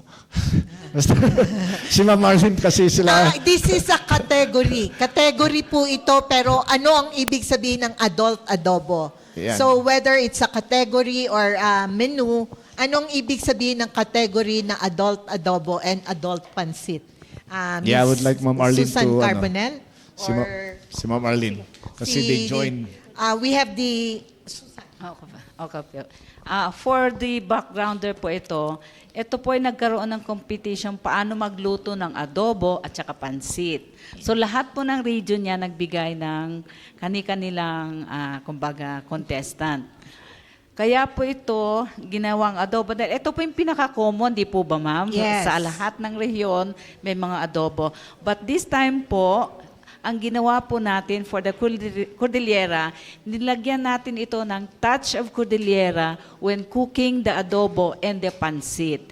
And Magkasabay ang adobo at pansit? the same ano po yun, the same day, pero dalawang menu po yun. So lahat ng mga halimbawa, may contestants from Region 3. Yes, Region 1, different yan. regions may Yes rep. po, Pero opo. ano yung adult adobo at adult pansit? Okay, the adult, yung packs po ay mga adult, mga yon. And then meron din po tayo yung mga batang may hilig ng magluto. So meron yung ganong category po. Adult adobo, and then yung may batang ano po, yung mga below, anong age nun, Ma'am Arlene? Adult adobo cooked by an adult. Yes po. And then meron din po, Ganun pala yun. Yes Sorry po. ah. and then may category po yun, yung mga adult na nagluluto at saka yung mga Okay. batang mahilig ng magluto to enhance, support their interesting skills. So kaya po doon nagkaroon natin ng yan. makikita how an adult and how a young one Yes po. will cook an adobo and a pansit. Yes po. Opo. Sino mas masarap? So, Sir Glenn, if you may medyo na forward, but ang ginawa po ng ating coach dyan, si Ma'am Christine, Ma'am Arlene, binigyan po natin, tinuruan siya ng lagyan ng touch of Cordilleran. And if hindi, ayoko pong iunahan, but yung ideyang pong yun made yung ating entry unique at kaya po nakuha natin yung award na yun po, ma'am. So I don't want to spoil, pero sir, Sir ARD, yun po. Yeah, tama yun, ma'am. Kaya nanalo tayo. Pero this is not the the competition during the national schools competition. Is this a different wherein we are invited? Nanalo ang Cordillera dito because tama yung sabi ni Ma'am Susan na dinagdagan ng Cordillera ingredients like for example, pinunag, okay? Itag or utag, okay? Kiniing and pinikpikan. Their dishes. So nangabak, okay? Their innovative use of these traditional ingredients earned them high praise from the judges. Pero hindi Cordilleran yung judges from Manila, okay? Alam mo ma'am, each winner, so dalawa sila dito was awarded a prize of 100,000 pesos for their outstanding performance. Ang laki. So more or less, that's the performance of CAR naman during the special competition sa adobo category, cooking, and the adult pancit category cooking at Central Office. Kusina Warrior. The title of the competition is Kusina Warrior. These are participated din open. Actually, if I'm not mistaken, even the secretary had joined this one. So, ang dami talagang pwede pagmalaki. Only the best in Cordillera. No. So, ito naman, we move on for the third in the 8-point agenda, Yes. which is on competency standards and TRS for new and higher level qualifications. Dito po inaalam natin sa 8-point agenda kung ano ang milestones ng TESDA-CAR. Yeah. So, ano po ang milestone natin dito? So out of 8, ito pa ang number 3. so tagal-tagal pa. Okay, so yung agenda number 3 is competency standards. Standards, meaning to say standards nationwide. It can be applied nationwide. And training regulations being formulated for new and higher level qualification. When you say qualification, these are the courses. And considering that we have a lot of courses that is emerging. So we have to develop these things. And we call them training regulations. Guide po ng institutions po natin ito for them to conduct the skills training program. And these are developed with the input coming from the industry. Oh. Kasi sila ang end user. They will identify kung, kunwari, sa isang industry, they're doing automotive. Ano bang ginagawa nila doon? Ano ang kailangan ng Kailangan ng industry? skills. Oo, so, ilalagay nila sa standard, tapos ilalagay natin sa curriculum. So, we're able to develop competency standards. Yes, okay. So in the Cordillera, meron tayong emerging na kinadak. A 4-day workshop on developing competency standard for blacksmithing. Kasi wala pa ito yung blacksmithing. Kasi ito yung mga emerging natin at saka ito yung mga unique. Was conducted from October 28 to 31 at the TESDA-CAR Multipurpose Hall in Magsaysay, Loakan Road, Baguio City. The event, organized by the Technical Education Skills Development Authority, CAR, aimed to establish standard guidelines for blacksmithing, a heritage trade within the metals and engineering sector. Of course, the goal of the workshop included identifying key competencies. Ito yung mga skills or yung, when you say competencies, ito yung knowledge, skills, attitude, including attitude, for blacksmith at various levels of expertise, involving our stakeholders. These are the practitioners, okay? At saka involved sa blacksmithing in the competency development process. The gathering input from seasoned blacksmith as industry experts, educators, and industry professionals. Sir, tanungin ko lang, the competency standards developed for blacksmithing, this is just for CAR or Yeah. adopted nationwide? For the meantime, this is, in the development is a standard kasi standard yan, it should be national. Yes. For the meantime, the process is we develop it at regional Regional level. Then, at the national level, they combine all of these things. They invite again yung mga So, practitioners. i-harmonize all those Harmonize. standards developed at the regional level. Yes, ma'am. Okay. Okay, moving on to... Okay, so we are proud, ma'am, to announce also, in terms of program naman ito, registered programs, kasi the institution or yung mga schools natin cannot just offer a program without complying with the requirements of the government, which is the TESDA as an authority for this concern. We are proud to announce that TESDA-CAR has registered 87 new programs this year lang, of which is a 3-year diploma program, which is a 3-year civil engineering technology. Oh. No, 3 specialized in civil construction program. In total, currently, 18 diploma programs are registered in the Cordillera. This is a big step towards providing more opportunities for skilled training in the region. So, medyo marami na. Marami na. And the reason why, ma'am, the establishment of the Cordillera State Institute of Technical Education is for them to provide higher technology. Ito yung mga diploma courses. Kasi previously, we've been conducting short courses training, 6 months and below. But this is all VOCTEC. Yeah, VOCTEC. VOCTEC Okay. na. So, qualify lang natin. Yes, yes, what yes. TESDA is offering, even yung diploma courses are in the area of VOCTEC Yes, ma'am. education. Yung TVET kasi, ma'am, is technical education. So, when you say technical education, ito yung mga 3 years and below. Yes, Ano. yes. Training, ito yung mga short 6 months and Yeah. below. Okay. So, TVET. Okay? So, that's it. So, ito yung new registered program. So, we move on to the fourth Yeah. So, of the 8-point fourth of the agenda. The number 4 on the 8-point agenda is the demand-driven and data-driven TVET. When we say demand-driven, kung anong kailangan Ng sa industry. And that should be based on the data. Yeah. Hindi lang, ito siguro ang demand. Kailangan talagang ano. On November 12, last month, 2024, the Technical Education and Skills Development Authority facilitated the deployment of enhanced area-based demand-driven tools for granularized job requirements and functional analysis orientation. The 2-day session aimed to refine and develop a granularized job requirements tailored to specific districts by utilizing the enhanced area-based and demand-driven tools. This initiative underscores the TESDA's commitment to aligning skills developed with localized labor market demands. Yeah. Considering, ma'am, that sa demand, when you say demand-driven, it should be kung anong kailangan ng area. And bawat area, kung minsan, iba-iba yung ano nila eh. Iba-iba yung kailangan nila na skills requirements. So we have to address those things. So we have to meet really yung mga practitioners, yung stakeholders na involved on those things.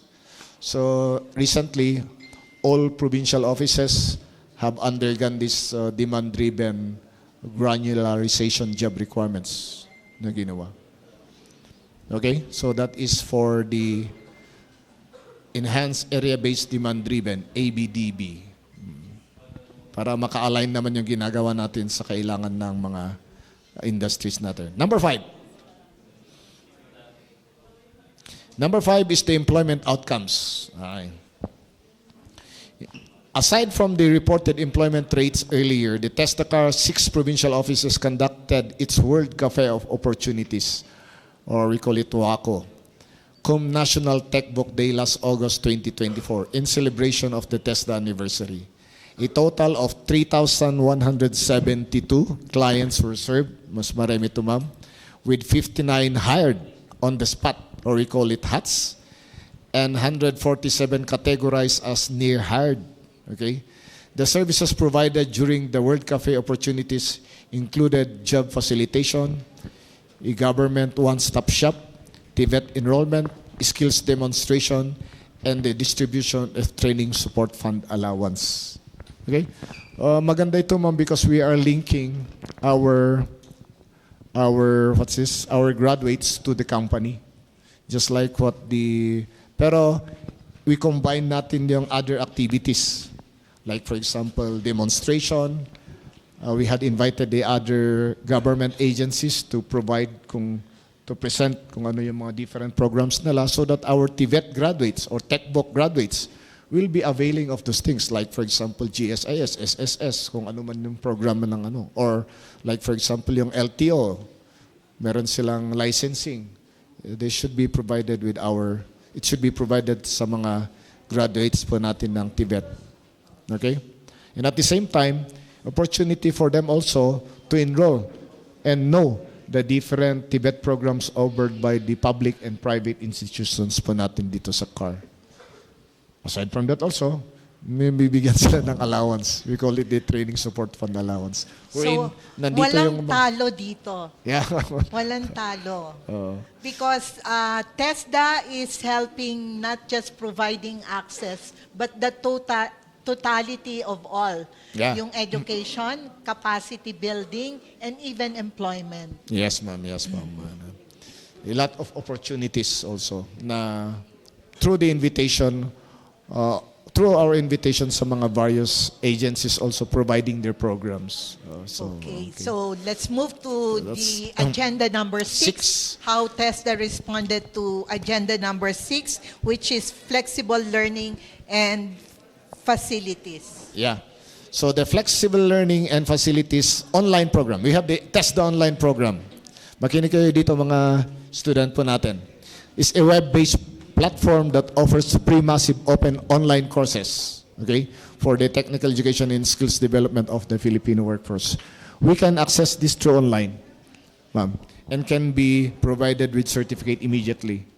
And this is what they call that one, self-paced. So you can move on at your own pace during your free time, okay?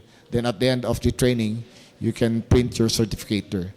Through the use of these information and communication technologies, the TESDA online program provides an effective and efficient way to deliver technical vocational education and training at the learner's own pace and time. Okay? The TOP is available for blended learning through the multi-regional TESDA online program offered by TESDA technology institutions. Okay? So this can be access online sa internet or through our website of the different TESDA technology institutions po natin. Okay. Okay, so That is number. So ito yung TESDA online programs. TESDA online programs. Dito din makikita natin yung mga users in the various sectors, yung graph na yun. Okay. So maraming availment din, sir, tayo ng mga online programs. Yeah. If you like to enhance more your knowledge and skills, you can avail of this TESDA online programs. And napansin namin kami it should be mandatory that we have to access these TESDA online programs to enhance mga various knowledge din namin. Okay, so we move on to agenda number 7, which is global competitiveness and global housekeeping. How Aye. TESDA responded to this? Okay, so for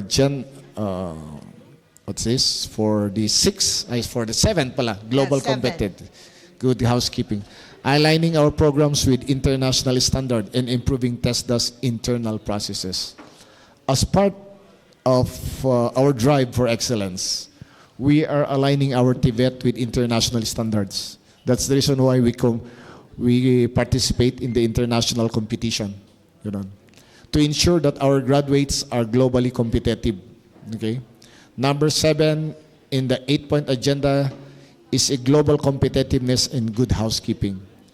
TESDA is committed to good housekeeping, also improving internal processes, increasing transparency, and ensuring efficient service delivery. This helps us create a responsive, accountable TESDA that can effectively support the country's workforce development. Okay? So aligning globally competitiveness, considering that we would like that our skilled workers should be globally competitive. And for them to be globally competitive, we have to adapt yung international standards na tinuturo nila. And that, hindi lang basta-basta yun, ma'am. We have to do a lot of things. We have to modernize TVET. We have to upgrade our facilities, upgrade our trainers. At saka talagang we have to make our TVET future ready for any changes in our economy para at least makasurvive tayo naman sa changing economy natin. Okay? And at the same time, sa fast-changing technology natin, we have to be abreast with the fast-changing technology in our country. TESDA is committed sa good housekeeping by also doing or improving its internal processes, our efficiency. Kaya that's the reason why meron tayong system, ma'am, na in the delivery of services, dapat may process cycle time. Dapat mabilis. Mabilis at saka quality. And we are being audited. And in relation to this one, we have undergone the first surveillance audit under ISO. ISO, ma'am. Okay? Okay, so we move on to agenda number 8, which is harmonization with SHS curriculum, ladderization with higher education, and lifelong learning pathways. Ano po yung SHS curriculum? Okay, ma'am. Well, tama yun. Last is the harmonization of SHS curriculum. This is the senior high school, actually. Senior high school. Curriculum. And ladderization with higher education and lifelong learning pathways. Recently, the signing of the Joint Memorandum Circular, or we call it the GMC, strengthening senior high school curriculum and delivery by embedding TVET in senior high school tracks towards workforce readiness and employability at the Hilton Manila in Pasay on May 10, 2024. The Joint Memorandum Circular will push for the integration of technical vocational education and training in all senior high school track to strengthen the work readiness of senior high school graduates through industry-relevant competencies. Okay? Since the high school, ma'am, lalo na yung junior and senior high school, they're offering TVL track, technical, vocational, and livelihood. Okay? And may TVET component doon. So, we have a MOA with them so that yung tinuturo din natin sa textbook ay integrated sa curriculum nila para they have a better chances of being certified as a worker later on. In TESDA-CAR, we have 6,760 assessed and 6,162 are certified, which leads to 91.15 certification rate. So that is our performance for our senior high school. And right now, it's still ongoing yung assessment yung mga high schools po natin. And there's a budget for their assessment. As we wrap up this presentation, ma'am, and mga kababayan, I would like to highlight that the following today's report, there will be a ceremonial awarding of training costs. Yung training cost na to, ibibigay sa mga providers, mga private institution who conducted the training. And Training Support Fund, we call it the TSF. Ito yung mga, in short, allowance sa mga bata. Okay? This will further support our learners and training institution in advancing their skills and capabilities. This is a significant step in our ongoing effort to provide not only quality training, but also the necessary financial assistance to ensure the success of our programs. So napansin natin dito, konti yung dropouts natin. Thank you once again for your attention and support. Together, we look forward to achieving even greater milestone in advancing the technical vocational education and training and contributing to the nation's progress dahil sa TESDA, kayang-kaya. Maraming salamat, Director Glenn Murphy of TESDA-CAR. Ramdam na ramdam natin na kayang-kaya ng TESDA. But before we move on, we will have the ceremonial awarding of Training Cost and Training Support Fund. So I call on, but before that, kausapin muna po natin ang mga support staff. Baka meron silang karagdagan to the report of Director Glenn. We have with us Benguet Acting Provincial Director Arlene Cadalig. Ma'am Arlene, good morning. Sabi na ni Sir Glenn, and as of now is marami pa tayong mga scholarship programs for Baguio and Benguet. Just visit our office sa Wangala, Trinidad o kaya dito sa Convention Center. Thank Sir, you. Ma'am, kumustahin ko ang Benguet Yes, TESDA. Kumusta ang Benguet TESDA? Okay naman, ma'am. Meron tayong mga TESDA training centers. TESDA training centers. Actually, as of now is we have almost 70 ang ating mga TESDA accredited. That includes mga private and public TESDA institutions. So, in Benguet? Baguio Benguet. Baguio Benguet Yes, area. ma'am. Marami-rami rin po, ma'am. Yes, ma'am. At marami din po tayo mga beneficiaries. Yes, ma'am. Marami din po. Okay, so ano po ang best practice ng Benguet area? Actually, isang best practice namin is we coordinate with the LGUs in providing mga trainings para makapunta kami sa mga liblib at saka sa mga barangays natin. Not only mga LGUs but also mga line agencies. Okay. Thank you. Maraming salamat, Ma'am Arlene.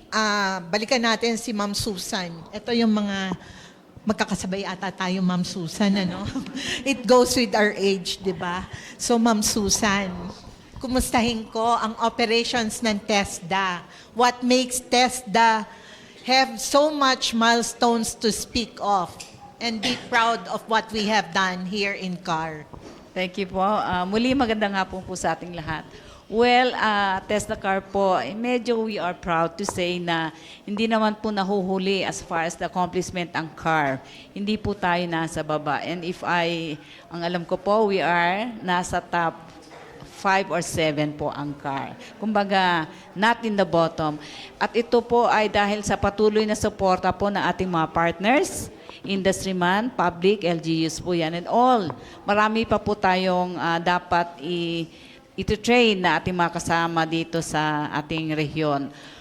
For now po, as mentioned by Ma'am Arlene, marami pa pong available na scholarship program. In fact, habang ongoing po, may mga sideline na text. Sumaglit lang po sa inyong mga provincial office and even yung may mga ano po yan sa mga LGUs din po. Para po makapag-avail ng scholarship program. Patuloy po tayong dagdagan ang ating kaalaman. Hindi lang po kung kaya po ng more than one skill, mas marami pong kaalaman, mas maraming chansang ma-employ. Parang ano lang po yung lottery. The more entry, the more chances of winning. So yun po, hanggang sa susunod, patuloy po yung mga programa. Yun, aming director lang po nandun po sa Bukidnon. May meeting po sila, but pinapahatid po niya ang salamat po sa pag-invite us during this kapihan po. So with that, maraming salamat and advance Merry Christmas po sa ating lahat. Maraming salamat, Ma'am Susan. We also have Ma'am Vilma Toralba. Ma'am Vilma,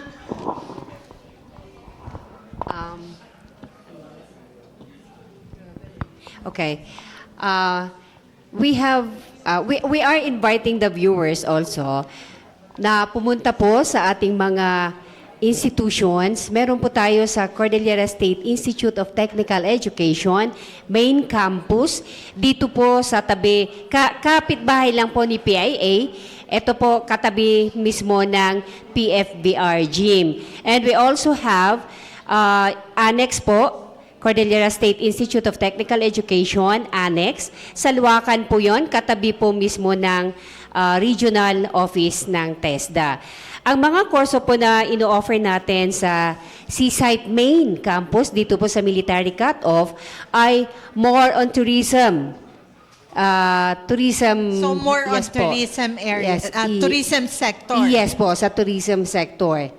And doon po sa Loakan or sa Annex, sa hard trades naman po doon.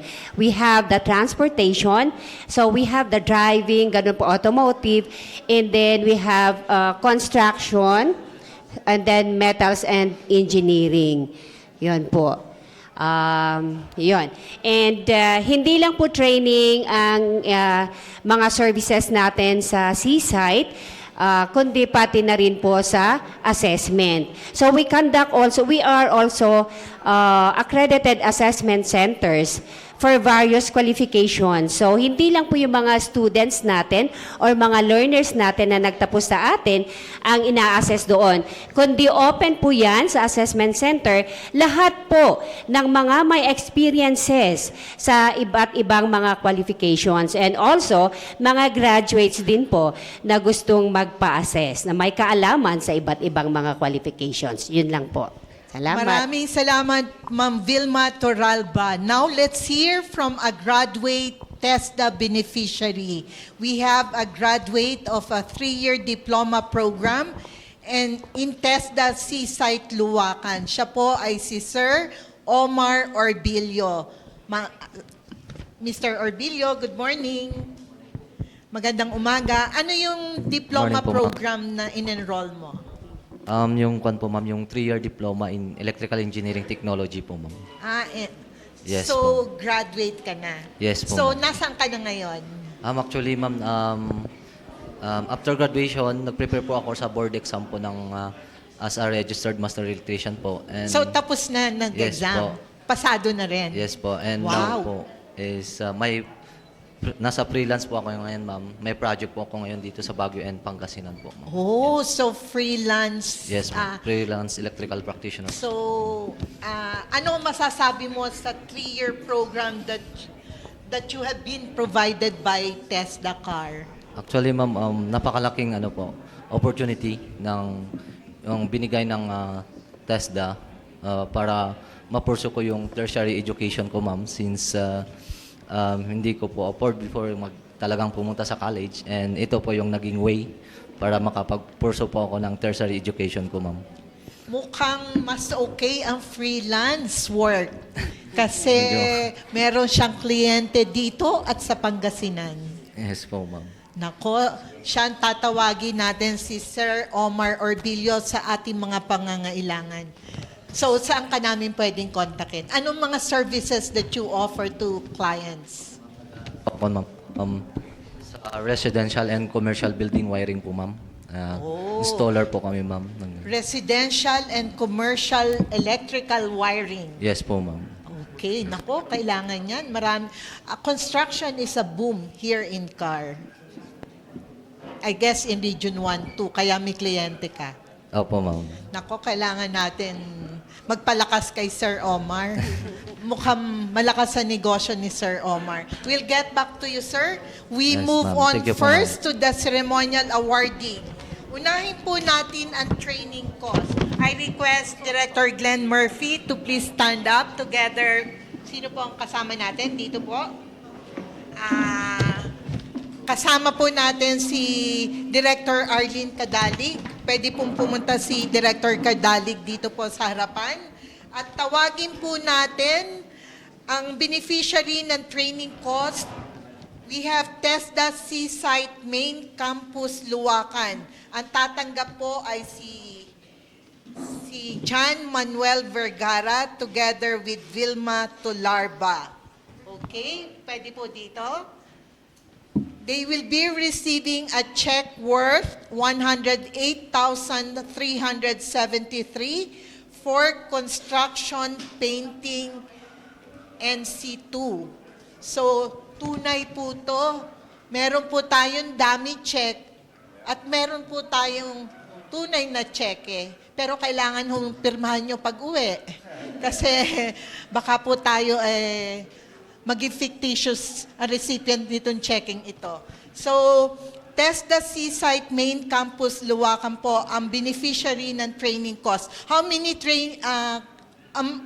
beneficiaries ang makikinabang dito? 20 po. 20. So marami na po tayong registered enrollees. Yes po. Okay, so kailan ang roll out? Kailan na 27. sila? Sa itong December po, ma'am. Bilis sa Pasko na, pero magro-roll out na kayo ng programa. So anong gagawin nila? Construction painting, yes po. Chona, pinapintura na natin sana to sa kanila. Ito ang laboratory nila. Okay, maraming salamat. Bigyan naman natin ng palakpakan ang TESDA-CSITE Main Campus Loakan. At isipin nyo, December 27 start na po ng trabaho ng 20 enrollees for construction painting. So maraming salamat po. Now we call on also a beneficiary for a training course. Palakpakan po natin ang Data Center College of the Philippines. Nandito po ang kanilang processing officer, si Jeline Dida. Siya po ay tatanggap ng first 50%, 328,190 pesos and 40 centavos. Kompleto ho yun, kasama ang 40 centavos. At ito po ay para sa kanilang 3-year diploma program on hotel and restaurant technology. So maraming cheque iha yan. So, ilan ang makikinabang dito? Ito ay first 50%. So, ibig sabihin, ang total amount is more than 600,000. So, ilang beneficiaries ang makikinabang? As of now po is ang DHRT population po kasi namin sa data center is 255 students. And we also have scholarship na nag-offer din po kami doon ng BPP and Cookery. And yung mga cheque po na ito po yung mga naging assessment fees and training cost po ni data center. Okay, so maraming makikinabang na estudyante ng data center. Naka-enroll na sila ngayon. Yes po. So, marami-rami, 200. 255 beneficiaries from data center po out of the 600,000, more than 600,000 total amount for the 3-year diploma program on hotel and restaurant technology. So, palakpakan po natin ang data center. Maraming salamat. We move on, akala nyo mga institutions lang. We will now have provisions of training support fund to students. Today, we have recipients. Pero ito, aalamin natin kung ilan talaga ang mga estudyante makikinabang. We have Mariel Silva, Kyle Rovic Galison, and Denver Wingham Wallis, Gabriel Jade Lova. Okay. So, iba-iba pala sila. Tabi-tabi sila. Okay. Ang tatanggapin nila, they will be receiving 50% training support fund in the amount of 34,305.63 pesos. Ang total po yon. Pero ito po ay in tranches for construction painting. For construction painting, tama? Anong name mo inyo? Gabriel po, Gabriel. Si Gabriel Jade Lova. Denver Wingham A. Wallis po. Kyle Rovic Galison. Bakit nahiya Mariel Silva. Mariel Silva. So, ano ang gagawin ninyo? Ang cheque is 14,500 and 4,160. Ma'am, paki-explain po, ano tong 14,500 and 4,160?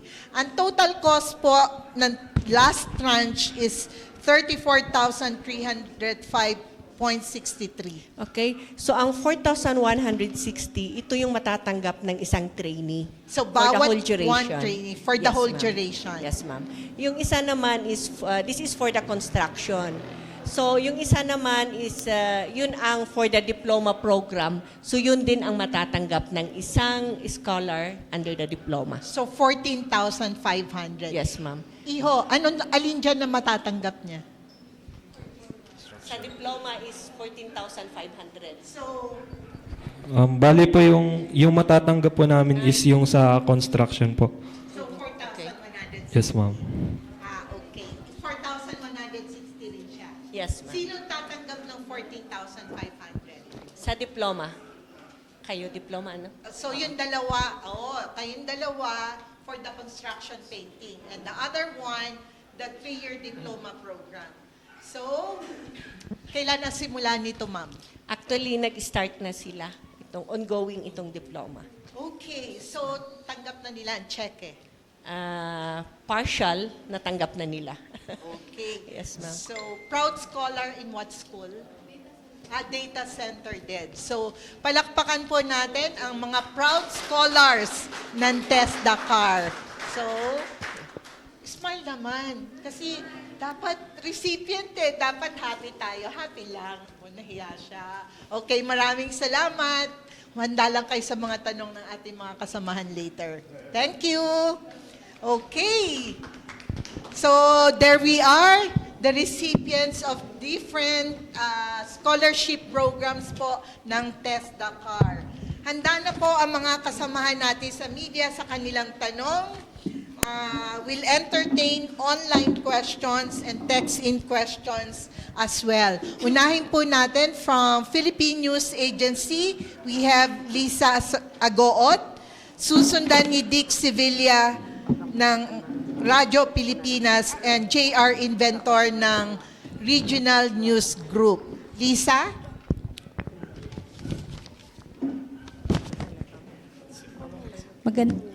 Hello. Magandang umaga po sa mga panelists natin. Yung first question ko para kay Sir Omar. Sir, tawag doon, pwedeng ikwento mo sa amin paano ka naka-avail ng scholarship ng TESDA? Tapos, anong ginagawa mo before ka naka-avail? Okay. Magandang umaga. Ma'am, pumunta po ako dati sa TESDA Regional Training Center natin sa Loakan. Nag-inquire po ako doon, ma'am, about sa scholarship. And yun po, ma'am. Fill up. Then, mga ilang nag-approach po sila sa contact numbers. Then, yun po, ma'am. Pumunta po, nag-report po ako sa kanila, ma'am. Sir, working ka nung nalaman mo na may scholarship na ang TESDA? Yes po, ma'am. Yes Ano po. po trabaho mo nun? Electrician na po ko dati, ma'am. Since nag-undergo na po ako ng short course training po, since 2015 po. Then, nag-work po as electrician. Then, 2018, nag-undergo po ulit ng short course kasi nag-upgrade po ako sa NC2 to NC3 po, ma'am. Then, working po ulit. Then, sa electrical field din po. Then, 2019 po, ma'am, yung diploma in electrical engineering technology po, ma'am. So, in-enroll ko po ulit yun, ma'am, to upgrade po. Sir, anong difference? Can you give us a clear picture? Ano yung tawag doon, itsura, or ano yung, kumusta ang kita nung, tawag doon, yung electrician ka kasi before ka nag-avail ng 3 years na scholarship, kumusta ngayon ang kita? May difference po ba? Actually, ma'am, mas sa kita po, ma'am, mas parang masasabi po natin na mas lumaki po yung kita since na yung natapos ko po sa TESDA, ma'am, is nagamit ko po siya to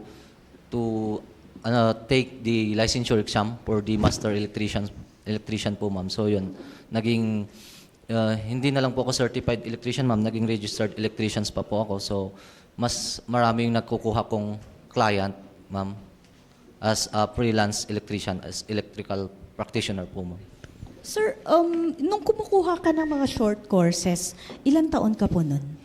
Ma'am, 20. That's 20, ma'am. 20. Sir, if you don't mind, how old are you now? 30 po, ma'am. Yes po, ma'am. Sir, tawag doon, kasi parang ikaw yung maraming na-avail na scholarship from TESDA. Yes po, ma'am. Sir, tawag doon, would you encourage others? Kasi sabi nila, TESDA, tawag doon, technical lang. Would you Yes. encourage others to follow the same track that you got? Yes, ma'am. Yun nga po. Gusto natin tanggalin yung dati, parang yung paningin ng iba is sa technical vocational education and training is ano lang po, parang lang na po siya because parang they are after more on degree, ganyan po, ma'am. Pero hindi na po siya lang, especially sa ngayon, kasi companies locally and abroad is talagang nire-recognize po na yung ano natin, yung national certificate po natin sa TESDA po. Maraming salamat. Sige, yes. So I am encouraging mga ma'am, mga kabataan, no, especially yung mga hindi afford to undergo their tertiary education na mag-undergo po, mag-avail ng scholarship sa TESDA because they have a lot of scholarship offer po, ma'am, na talagang may pasok sa kanilang gustong gawin or sa kanilang passion po, ma'am. Sir, nung 3 years yun, during that 3-year period, nagtatrabaho ka rin nun or full-time Yes. student? Yes po, ma'am. I have still sidelines po kung tawagin, ma'am. Since yung skill ko po dati na na-acquire ko na is nagagamit ko na po, ma'am. Then, nakakapag-work pa din po ako, ma'am, during kung wala po kong klase or sa gabi po. Ganun po. Sir, hindi ba mahirap? Kasi parang, tawag doon, estudyante ka, nag-aaral ka, if you don't mind, married with anak? Single pa po Single ako. ba? Yes Okay. po. Hindi ba mahirap, sir, yung demand, considering na para ka rin college student na kumukuha ng kurso at the same time nagtatrabaho? Actually, mahirap po, ma'am. Mahirap, pero kung talagang porsigido ka, may goal ka, so pag talagang may commitment ka to reach your goal, ma'am, kayang-kaya naman po, ma'am. Kaya sabi sa TESDA, kayang-kaya po. Sir, tawag doon, nung nag-aaral ka pa, everyday po ba ang klase? Tapos from morning until afternoon po ba yun? Yes po, ma'am. Yung 3-year program po namin, ma'am, is Monday to Saturday po, ma'am. Kasi may NSTP po sa Saturday. And pag Sunday, yun po, nakakapag-work po ako. Or kung minsan sa gabi po, nagka-catch up po ako sa gabi. Ganun po, ma'am. Yung routine ko dati. Sir, kung i-compare kita sa isang college college graduate, 4-year degree holder na nasa university, ano ang masasabi mo? Palaban ba tayo? Yes, ma'am. Di naman po sa pag-ano, ma'am. Kaya pong sumabay ng isang technical vocational graduate po, ma'am. Kasi especially yung ginawa po nila ngayon na program, yung diploma, maganda po siya, ma'am, kasi may program from the university, tsaka yung technical education po natin, technical aspect, na-include po nila doon sa program na yun. Kaya maganda po yung formulation ng program po, ma'am, na yun.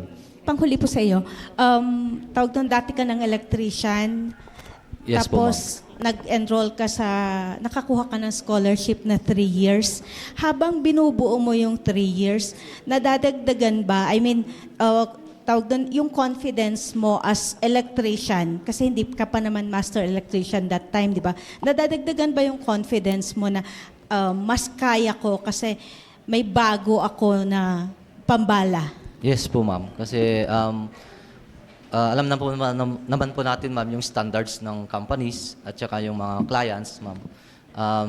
They're seeking po sa mas mataas din po na qualification. So, talagang nakatulong din po, ma'am, to boost yung confidence, no? Lalo po sa freelance po, kailangan kuha ka po ng client. So, talagang na-boost po yung confidence ko to interact with the clients po, ma'am. Sir, bakit freelancer? Ba't hindi ka nag-join ng company? Actually, ma'am, napunta na po ako before din sa company setup, ma'am. Then, nung licensure exam po kasi, ma'am, after graduation, ma'am, plano ko talagang mag-prepare for the licensure examination. Kaya, mas yung schedule ko, ma'am, to prepare for the licensure para kasi po, nag-self-review din po ako, ma'am, as a self-review din po. Pinili ko po munang magkuha ng freelancing po. And by the time naman po, not actually freelance because na-hired po ako dyan sa TESDA Loakan po natin, ma'am, as a contract of service. So I rendered service January to March this year po. And hindi muna po ako nag-renew since April po kasi yung licensure exam ko. So nag-prepare po muna ako. And then bumalik po ako ngayon sa freelancing. Ngayon po, ma'am, kasi may mga project po. Wala kang balak mag-abroad? Meron naman po, ma'am. So, it's either abroad, ma'am, or kung may opportunity dito sa Pinas talaga, ma'am. Siguro dito ako, ma'am, kasi parang gusto ko rin pong mag-serve muna dito sa ating bansa, ma'am. Maraming salamat. Para kay ARD. Sir, Thank you, ma'am. Salamat po.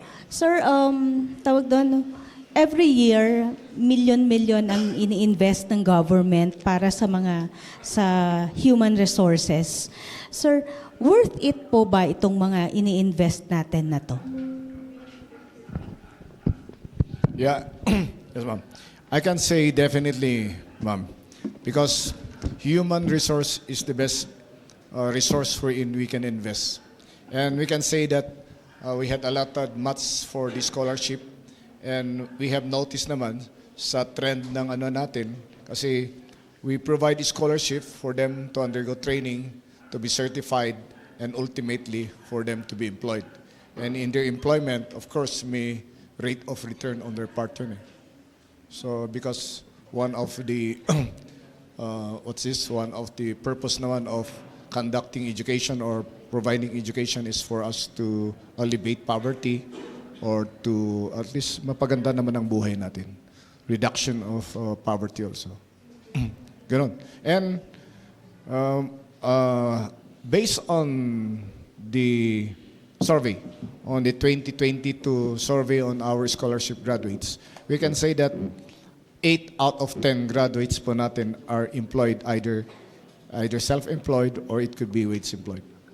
So the rate of return, I can say that it's worthy to be investing on the people. At saka basically naman, sabi nila, the people is for you best invest your money.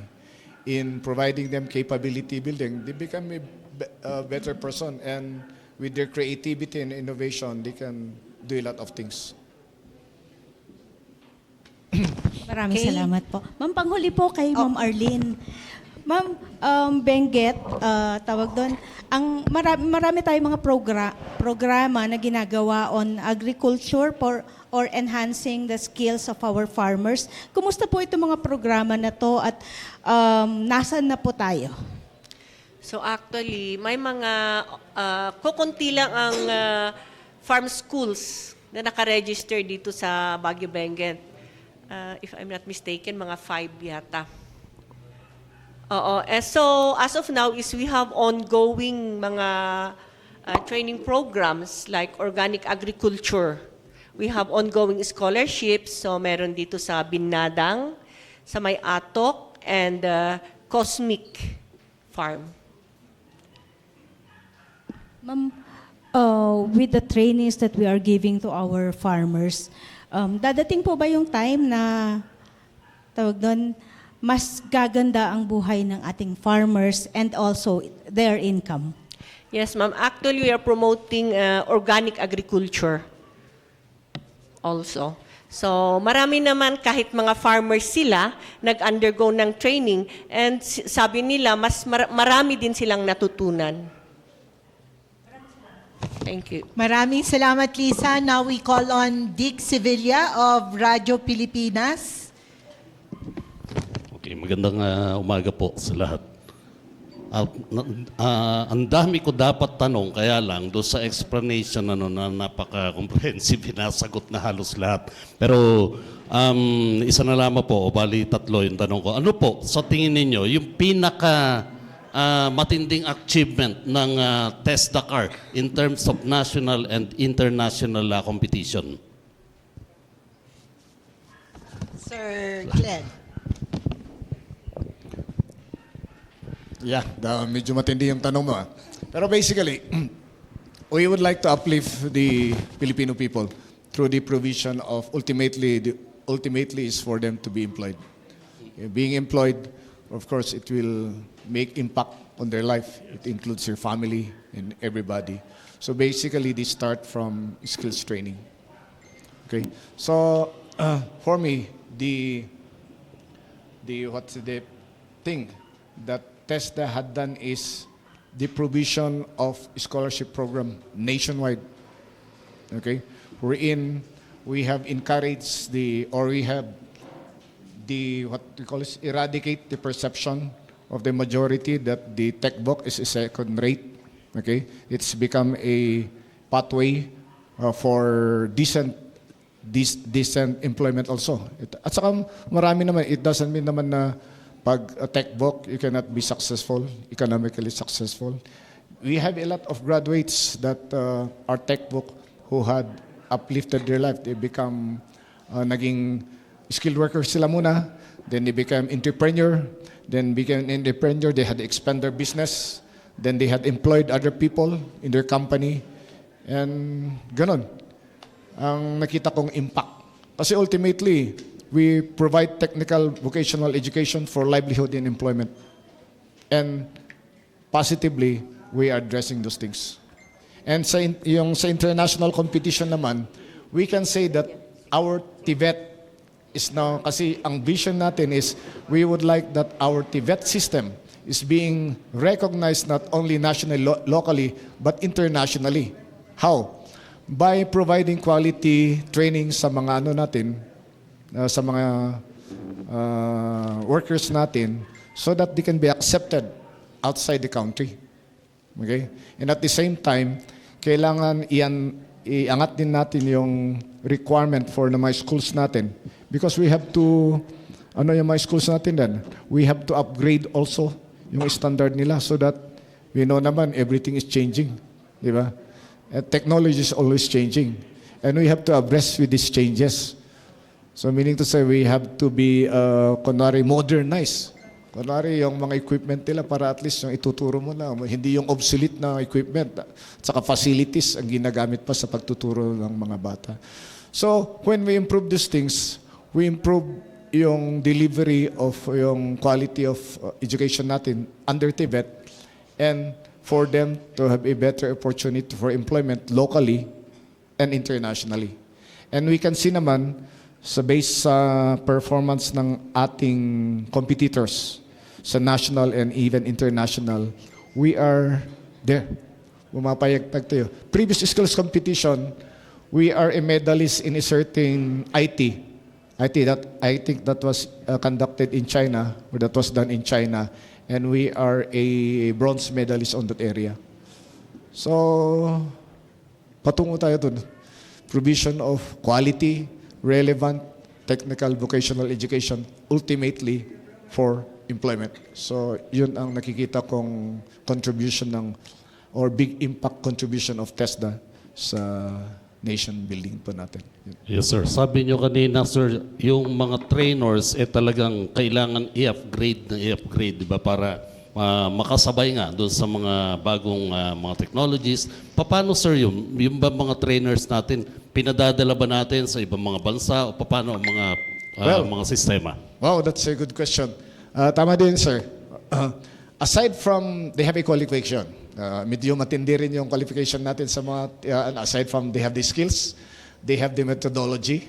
That's the reason why meron yung, aside from passing the board exam, passing the board exam is not a qualification that you can teach already in tech po. You have to have a national trade Tibet trainer's certificate so that you can teach by undergoing the trainer's methodology course. Medyo matindi yun. Aside from that, continue, kasi may level yung skills natin. Pag naka-NC2 sila, dapat we encourage them to take NC3, then NC4. Okay?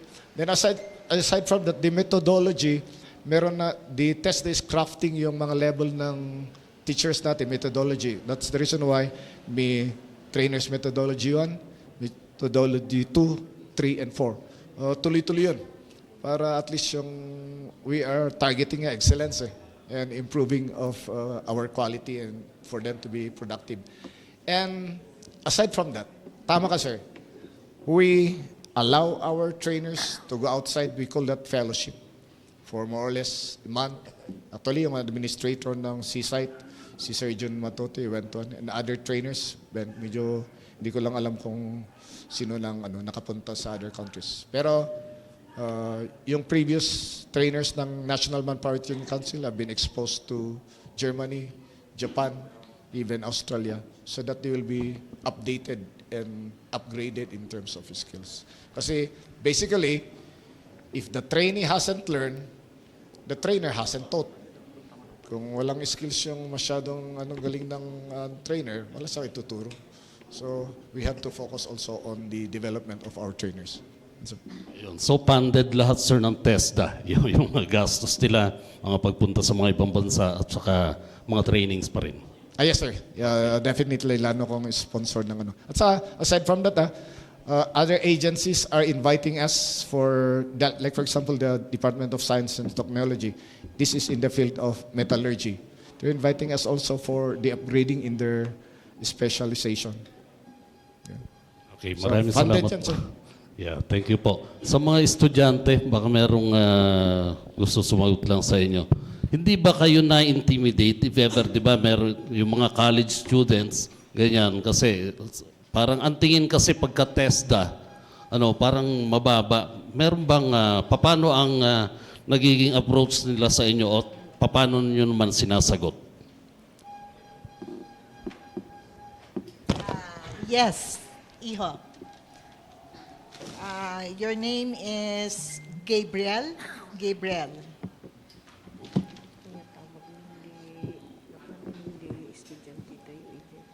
Go ahead, Gabriel. Kapag nag-offer naman po sila ng mga short course po, syempre hindi nyo naman matatanggihan yun kasi opportunity na po yun eh. Kasi kumbaga kapag kunwari hindi nyo po afford yung pang-college po, malaking opportunity po yun na pangdagdag ng skills po, ganun. Makakatulong po sila. Kumbaga, papasok ka po sa TESDA ng may skill ka po, tapos ma-graduate ka ng malaki yung in-improve mo. Yun lang po. Naman yung isa. Hindi ka ba, may mga pagkakataon ba na makakasalamuhan nyo siyempre, yung mga college students, hindi ba kayo na-intimidate o kaya hindi ba kayo naiilang, gano'n? Kasi yung nga tingin kadalasan yung TESDA scholars o yung mga estudyante ng TESDA, medyo mababa ang dating, pagdating dun sa level ng mga nag-aaral na mas, baka meron kang comment dun. Sir, pwedeng Ilocano na lang. Sagot. Sige. Denver. Hello. Sir, kahit yung bang sa uangkat kasla nabababati tingin ti college student ti TESDA trainers.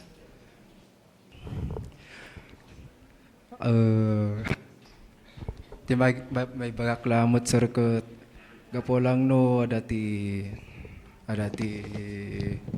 courses da nga to ti year da nga nagbasaan da.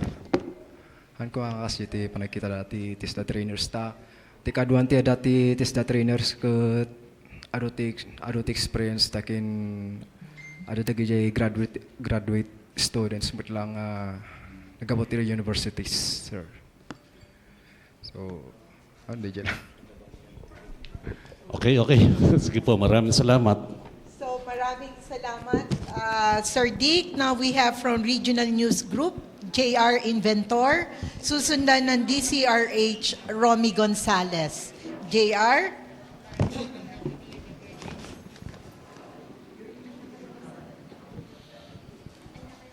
Good morning po, sir. Bali yung tanong ko lang, dito ho sa mga kumukuha ho ng kanilang national certification, kumusta ho yung rollout natin sa Cordillera? Kasi sa may report po kasi na parang half of the Tibet scholars or graduates did not get their national certification po, sir. Yeah, you have noticed also in the accomplishment report, almost half. Ideally, there is what we call mandatory assessment that they have to undergo, lalo na yung mga scholars natin. However, napansin natin na half lang. Because one reason there is, yung ibang qualification, walang national assessment. It's so often na ganun, walang national assessment. So meaning to say, training lang yun. Walang na-develop na national assessment wherein we subject them for the national assessment. So ganun lang naman. And one reason kaya medyo mababa din kasi varied din they came from, even though they are scholars, but the providers are coming from the different. It could be provider, private school, public school, and even the high school, and even the skilled workers. As long as they think na they can perform the job or the competency, they can undergo assessment. So it's open. It's open. And yung iba kasi medyo tinatry lang nila. Magaling sila in all aspect, pero ang isang competency standard kasi as a whole, totality yun eh. Yeah? Kaya ang ginawa ng TESDA, meron naman din yung assessment na like for example lang on automotive servicing, very broad yun eh. Meron yung engine, meron yung electrical, meron yung under chassis niya, di ba? At saka other systems. If yung bata cannot took the whole automotive servicing assessment na yun, tapos dun lang siya magaling sa electrical, he can or she can be provided certificate of competency on that certificate of on that competency in electrical. Yun. Sir, we put leverage on skill-based training and Tibet, sir, and they end up not taking the national assessment, sir. How does it speaks ho kaya sa training na provide ni TESDA, and how do we encourage students and trainees alike to take these national assessments? Because I think malaki po yung tulong nito in the long run, sir. Yeah. It's good na nabanggit mo yung leverage. Actually, yung national assessment level of yung mga varied educational or varied acquisition of education or training ng mga bata. Because we can say that education is not necessarily acquired in school. It can be acquired through experience outside the school, di ba? And the national assessment provides leverage for that. If you can perform, if you have the necessary skills, knowledge, attitude, then you can be provided with a national certificate. The impact of this national certificate is, when I say national, it's national. Meaning to say, it's if you have a national certificate in automotive, in car, meaning to say you can perform even in Mindanao. You say that's the standard. Okay, you can perform that level of skills. Okay, and we would like to say that this national certificate is being recognized by the private and even international. Actually nga, it's mandatory that before you get out as a skilled worker from the Philippines, you have to have an NC, national certificate. Even yung mga, yung mga domestic helpers natin, kailangan may domestic helper certificate na sila or housekeeping before they can get out. Right now, may latest naman na issuance by the Civil Service Commission na lahat yung mga skilled workers nila, okay? Like for example, automatic, driver, mechanic, yun ang eligibility nila. Okay? Yun ang eligibility na yung national certificate. However, ang isang requirement that you have to meet the other requirements in terms of experience in that agency. And I can cite an example. Yung mga contractors po natin, baka mayroon contractors dito na nakikinig. They said that they cannot, they cannot win, or isang requirement pala ng Department of Labor and Employment System before they can accept any kontrata. Kailangan yung skilled workers nila may national certificate. That is a requirement. And Ipayaw, I can cite also an example, kasi we have a collaboration meeting with the various agency. Sinabi ng taga-DTA sa akin na yung motorcycle auto repair shop, motorcycle repair shop, sabi niya, they cannot register their repair shop because kailangan may national certificate yung mga workers nila. So that's how important our national certificate is. Okay? Sir, nabanggit niyo po yung sa employability. Siguro kapag out of 10 na mga TVET scholars and ipagpalagay na natin na nakakuha sila ng kanilang national certificate, gaano kataas or gaano karami yung bilang na doon, gaano karami yung bilang ng mga TVET scholars or TVET training, sir, na nakakapag-land ng job, sir? Thank you po. Yeah. Meron yung survey na I have read it in our TVET profile na 2022 for our scholars, because lalo ng scholars natin talagang tinututukan natin yan. May tracing of our students, kasi value for money na sinasabi nila. And we have allotted much money for our scholarship program, and ultimately the purpose of such training is for employment. So based on that survey, 8 out of 10 on that 2022, 8 are employed. Okay? That's whether self-employed or wage-employed, or they have landed in a job.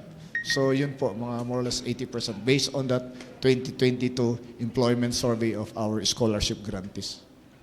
Sa mga scholars na lang po, since napakataas po ng parang employability nyo po, nagbigay ba ito sa inyo ng parang confidence na you'll be able to land a job after having your national certificates, having your training sa TESDA po? Thank you so much po. Maraming salamat, JR. Now we have Romy Gonzalez of DCRH. Romy.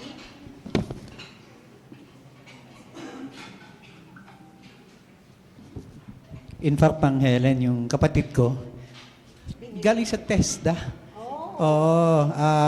Produkto siya ng TESDA, in fact.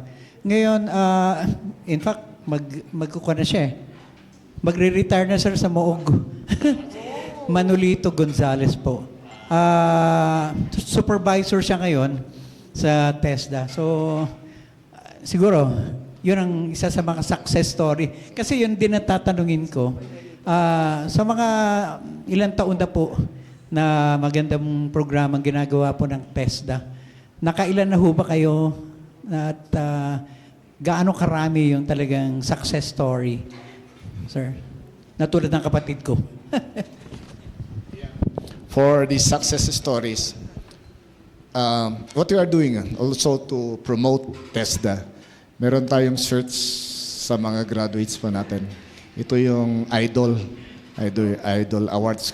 Tinitingnan natin yung graduate, then what happened to them, are they successful, then we trace them, inaiban tayo sudat, na-interviewin tayo, then after that we nominate them, bawat region or bawat province para at least for the Idol. And to give you specific, I have with us the ROD chief here and Ma'am Arlene for those awardees, kung sino yung mga awardees natin. Ma'am Susan and Ma'am Arlene. Okay, maraming salamat po. Actually po, as I am recalling yung tanong na yung success ganyan, admittedly po, marami po talagang, hindi lang siguro documented, sir. Marami na po kaming nababalitaan, naririnig, hindi lang po documented. Kasi po ganito, in every training batch po, sinasabi namin magkikreate. Kasi pinakabago ngayon, gagawa ng group chat, di po ba? So sabi namin, pagka kayo naman po sana, nakahanap ng trabaho at medyo okay na, pwede ho bang pakilagay doon para masundan? Unfortunately, siguro po, for 2025, that would be one aspect na kailangan ho namin bigyan pa to trace po para po talagang masundan yung mga maraming success graduates ng TESDA. Yung yung if we can cite, ito po yung nasabi na po kanina yung ating winner sa nationals, international, sila po ay nakakahanap na ng trabaho. Either kinukuha po silang trainer, kinukuha po silang assessor, yan po. At pagka kinukuha po sila, medyo yung kanilang bayad, medyo tumataas po ng konti kesa sa regular na halimbawa worker. So, yan po na nagiging witness namin. Marami po, sir, na success, hindi lang po namin ma-document, but meron din po kami narinig, like halimbawa po yung mga nag-training ng slaughtering.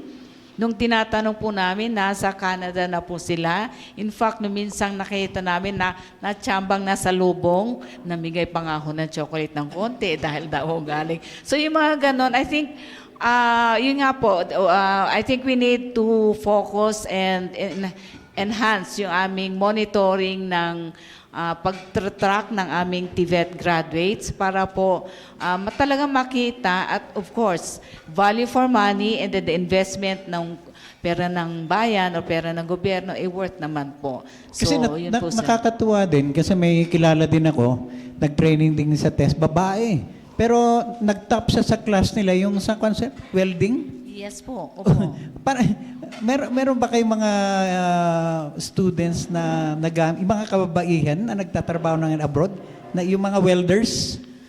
If we are, sir, if we are to tingnan po yung list, we can say may mga babae po talagang kababaihan na nagtapos ng welding. At yun nga po, based sa narinig namin, yun daw pong dexterity o yung pag-welding ng kababaihan, medyo mas, kumbaga, pulido. Hindi ho sinasabing we're not on the gender. Pero siguro dahil po yung kamay o yung dexterity nga po ng kababaihan, mas stable kesa po sa mga kalalakihan. But we are not ruling out, sir, yung gano'n. Pero, again, may narinig ho kami. In fact, yung isang trainer ng CSITE Loakan, di ba, Sir Manuel, babae po siya, nagtuturo po ng welding.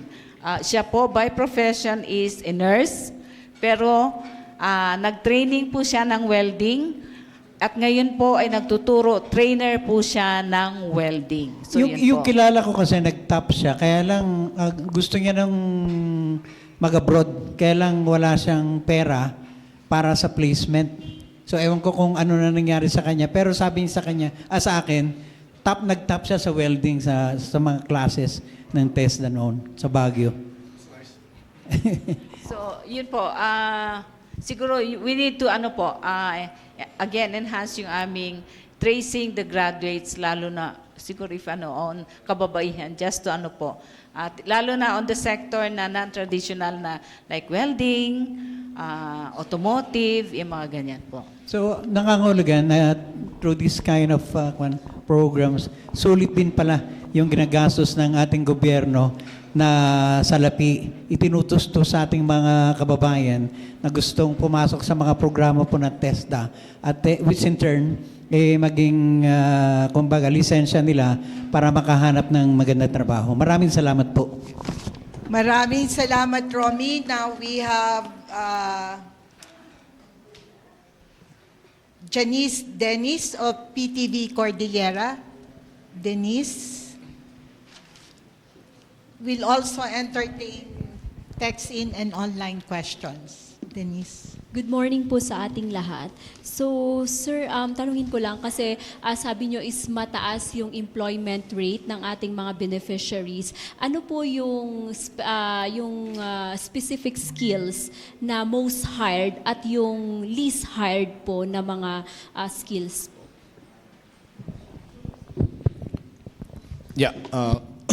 Yeah, based on that 8/2022. However, as a provincial director of the province of Apayao, it so happened that most our employed graduates under this scholarship is on agriculture. Kasi yun ang in-offer natin yun eh.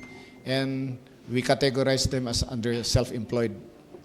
Ganun. Siyempre, it could be na when we provide naman skills training, it will increase their productivity as much as possible yung income nila. Yun naman ang purpose natin eh. Sa akin, sa agricultural sector, ang concern lang kasi sa employment din natin, seasonal. We can say na employed sila, then lalo na yung graduate namin sa construction. Nag-graduate ng tile setting. Alam naman natin yung mga workers natin sa mga construction, di ba? Ngayon meron. Next month, wala.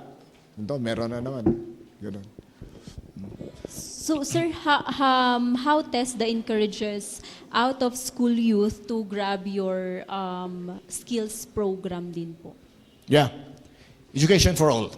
Meaning to say, as much as possible, although may qualification, we offer a lot that can entice them, regardless of who you are, most especially yung mga disadvantaged individual.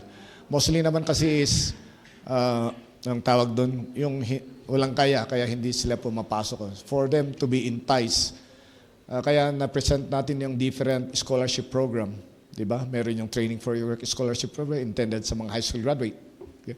Meron yung STEP naman intended sa mga 15 years old and above, not necessary high school graduate, but would like to undergo yung mga na-displaced naman sa work nila na they don't have any documents na for education, they can be taken under that scholarship, TTSP or mga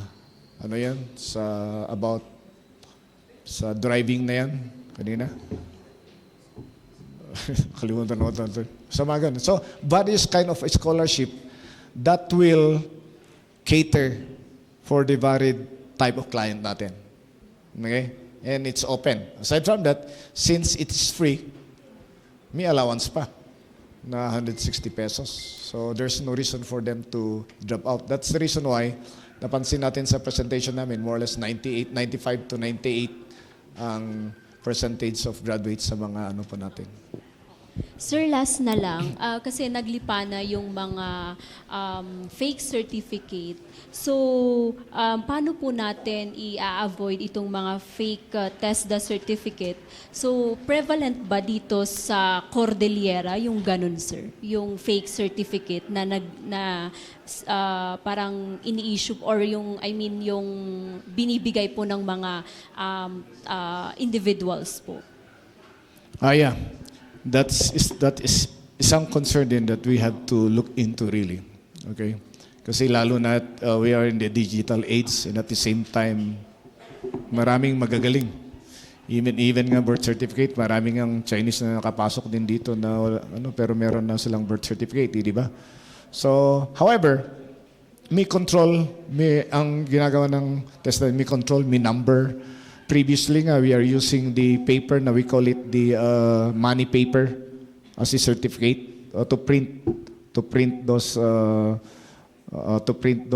NC certificates. Ngayon medyo na kasi it is computerized na. So it's only accessible by the person who had taken that assessment. So ganun ang yung latest development ngayon. So he can print or they can print that national certificate anytime he want to. And at sa aming number. At madagdagan po ng kasama ko dito sa Sige, ma'am. Okay po. For this year, medyo may konting pagbabago doon sa NC na ini-issue ngayon. Dati po, ang NC ay, yung nga sinabi ni Sir ARD, paper, yung pera. But for now, we are e-cert na po. So, yun yung one way of parang controlling siya. So, pagka nakapasa po, yung resulta o yung NC nung assessee ay natatanggap niya via email niya. So, yun po yung isa. And yung aming certificate, yung NC particularly, ay naka-QR code po yan. So, every time po, halimbawa, meron pong magva-validate, it can be validated whether totoo po yun or hindi. We can also check it in our website. So, through the years po, na-establish na rin po yung aming system on how to safeguard para po maiwasan yung lalabas ng mga fake NC po. Kasi as mentioned a while ago by our ARD, the NC of TESDA, ni-issue ni TESDA, is now gaining recognition, not only locally, but abroad din po. So yun po yung mga ways forward or ways na ginagawa namin to secure po the authenticity ng mga NCs po. Thank you po. Pero dito sa CAR po ba, may na-monitor na po ba kayo na nagbigay ng fake certificate po, ma'am? So far, to my awa ng Diyos po, wala po. Thank you so much, ma'am. Maraming salamat, Denise. Now, got text-in and online questions. With regards to TESDA's mandate to fix, to address yung job skills mismatch, na-address na po ba natin ito? At least here in CAR.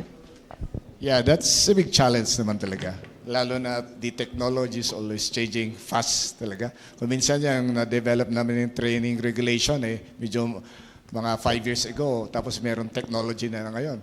Ngayon nga, in the field of automotive, meron yung IC, internal combustion. Ngayon, meron ng yung battery, EV, electric vehicle, sabi nila. And right now, dine-develop natin. So for us to cope up with these changes in technology, we have a constant collaboration with the industry. Hindi lang sa industry, sa academe, sa government, so that alam natin naman na ang end users ng graduates natin sa Tibet is yung industry. Is kailangan tuloy-tuloy. So, it's them that provide kung ano yung skills na ginagawa nila doon, yun ang ituturo natin sa schools natin. Lately lang, yung blacksmithing, yun ang ginawa ng CAR para naman at least magawan natin ng competency standards para when we teach that one, at least, akma talaga kung anong kailangan na. And it's a continuous process. Everything naman, ma'am, is a continuous process talaga. We have to keep on updating our standards at saka yung pagtuturo natin. Ma'am Heli, if I may add. Opo. So patuloy po yun, yes, to address the gap nga po ng mismatch. Meron pong ginagawa, ina-enhance po ang TESDA, buong TESDA po yan. And then for CAR, ang tawag po namin yung area-based demand-driven approach. So, meron po kaming ginagamit ngayon naman na granularized skills mapping po. So, para po, in a way, although we are not promising talagang isara because mahirap, but we're trying to pinapaliit po yung gap between the demand and the supply po through the conduct of that. Last time nga po, nagkukondak ang mga probinsya ng kanilang focus group discussion, inviting the industries para sila po magsabi ano yung pangangailangan ng bawat sektor. So ang tawag po namin doon ay area-based demand-driven approach po. Yun po, ma'am. Maraming salamat, Susan. Now, another question. Sa educational system natin, we have DepEd, we have CHED, and we have TESDA. In this structure, we have synergy naman among the three agencies. Harmonized ang respective mandates, but are we able to address the gaps and challenges in the educational system? Yeah, recently, that's good, ma'am. Recently, we have a national MOA within DepEd and TESDA in relation naman sa provision of or inculcating yung Tibet curriculum sa curriculum ng DepEd, most especially sa senior and junior high school nila. Para at least naman, pagka-graduate nila, in case na they don't finish, meron silang, they can get a national certificate for them to become employable. The other one naman with the Commission on Higher Education, there's a continuous, dealing with them so that we are, inumpisahan natin to, ma'am, para at least naman yung graduate ng Tibet at saka yung mga courses that they have taken in the Tibet, it can pursue in the higher education and it can be credited. We call that the ladderized education program. So like for example, itong lately lang, itong na newly recognized na program ng CSITE, Diploma in Mechanical Engineering Technology. Okay? They can pursue that in higher education by taking Bachelor of Science in Mechanical Engineering. So, they will not start, when they go to the higher education, they will start sa first year. Okay? Probably they can start at the third year because yung nakuha nila sa diploma sa TESDA will be credited sa subject ng college na yun. So, it's a continuous na ginagawa. And some colleges also had also implemented this ladderized program. Sila na ang MITEC-BOC program para at least kung yung graduate nila, di tuloy-tuloy nila kung gusto nilang i-pursue yung bachelor's degree nila. So at least there is a synergy, coordination between and among CHED, DepEd, and TESDA. And at the same time, TESDA pa rin yung nagbibigay ng certification, national certificate. Wala nang ibang nagbibigay kay It's only TESDA. So whether you're graduate ng college, graduate ng high school, it's only TESDA that will provide the national certificate. Okay, maganda ang ating talakayan with TESDA in focus in this morning's Kapihan sa Bagong Pilipinas. Hindi magiging kompleto kung hindi natin hihingan na mensahe ang ating mga panuhin. We'll start with the support staff. We have Ma'am Vilma Toralba. Ma'am Vilma, your parting message. Merry Christmas. Merry Christmas, maligayang Pasko po. Inaanyayahan po ulit namin kayo na bumisita po sa aming institution, Cordillera State Institute of Technical Education. Yan po. At ngayon po ang mensahe mula kay Ma'am Susana Carbonell, Chief of the Regional Operations Division. Okay po. Bukas po muli ang TESDA sa mga gustong mag-avail ng skills training, be it regular, be it na scholarship program. Patuloy po dahil ito po yung kumbaga lagi namin ginagawa. Bumisita lang po sa pinakamalapit ninyong TESDA offices po. Thank you po. At syempre we have Director Arlene Cadalig. So, thank you, ma'am. And of course, gusto naming magpasalamat sa PIA for giving this opportunity at maibigay namin ang aming mga programa at services. And for TESDA Benguet, meron po kaming office sa Wangala, Trinidad at sa Convention Center. And as we always say, sa TESDA, kayang-kaya pag tayo ay sama-sama. Maraming salamat po. Okay, syempre po, pakinggan din natin ang mensahe from our graduate beneficiary, Sir Omar Orbilio. Okay. Good morning. Katulad ko, na-encourage ko din po lahat ng kabataan, out-of-school youth, or mga skilled workers to undergo TESDA for the training and certification programs po nila. No? Madami po silang scholarship na offers na naka-align po sa ating passion. No? So, yun po, i-grab po natin kasi nandyan lang po ang ating TESDA, ang ating gobyerno na nakasuporta po sa atin. So, katulad ko po, na isang scholarship students po nila, nagagamit ko po ngayon, hanggang ngayon po. So, salamat po sa TESDA at sa ating pamahalaan. So, yun po. Thank you po. Maraming salamat, Sir Omar Orbilio, a successful graduate beneficiary of TESDA. At syempre po, the man of the hour, hingan natin ang mensahe, si Assistant Regional Director Glenn Murphy. Yeah, thank you, ma'am. So in behalf of our Regional Director, Attorney Balmyrson Valdez, first we would like to thank also the PIA, headed by Ma'am Helen, for this opportunity sa Kapihan sa Bagong Pilipinas. Yes. Okay? A program and opportunity for us to air also our TESDA programs sa public, to know more deeper kung ano yung mga programs nila through our presentation of our accomplishment at saka kung ano yung ginagawa ng TESDA. Hopefully, yung mga public who have heard and who have witnessed or have watched this Kapihan will gain insight from it kung ano yung programa and avail of these lots of programs that can be given to the public. Marami po tayong scholarships that can be able every year yan, ma'am.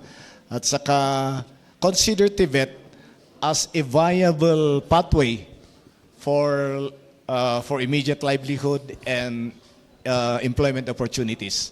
And consider also TVET as an option, another career option that can give a decent employment for everybody. Marami naman tayong witness or nakita na umasenso because they have a TVET or they have skills in their they have skills or they have a TVET courses. Okay? So ang target po natin, gusto natin magaling at makabagong technical vocational education para sa bagong Pilipinas. Sa TESDA, kayang-kaya yan. So maraming salamat, Director Glenn Murphy. At dyan po nagtatapos ang huling kapihan sa Bagong Pilipinas for the year 2024. Maraming salamat sa ating mga kasama mula sa TESDA-CAR sa pagbabahagi nila ng programa at tagumpay na nagbubukas ng maraming oportunidad para sa ating mga kababayan. Tunay na ang TESDA ay kabalikat ng bawat Pilipino sa pag-abot ng pangarap at pag-angat ng buhay. Naway patuloy nating suportahan ang mga programa ng ating pamahalaan na nagsisilbing tulay tungo sa mas progresibo at inklusibong Pilipinas. At habang binibilang na lamang natin, 8 days na lang po at Pasko na. Ramdam na namin ang Kapaskuhan. Naway puno ng pagmamahal, kapayapaan at pag-asa ang inyong mga tahanan. Maligayang Pasko at manigong bagong taon sa Bagong Pilipinas. Kita-kita po tayo sa 2025. Maraming salamat at magandang araw po sa ating lahat. Ngayon po sa ating pagtatapos, inaanyayahan ko lahat ng kabataan na beneficiaryo ng TESDA-CAR to join us here in front. Mabilisan lang po dahil Pasko na, dapat tayo ay sama-sama at sigaw po natin muna. Maligayang Pasko sa ating lahat. Kapihan sa Bagong Pilipinas sa TESDA kayang-kaya. One more time. Maligayang Pasko sa ating lahat. Kapihan sa Bagong Pilipinas sa TESDA kayang-kaya. Mabuhay po ang TESDA-CAR.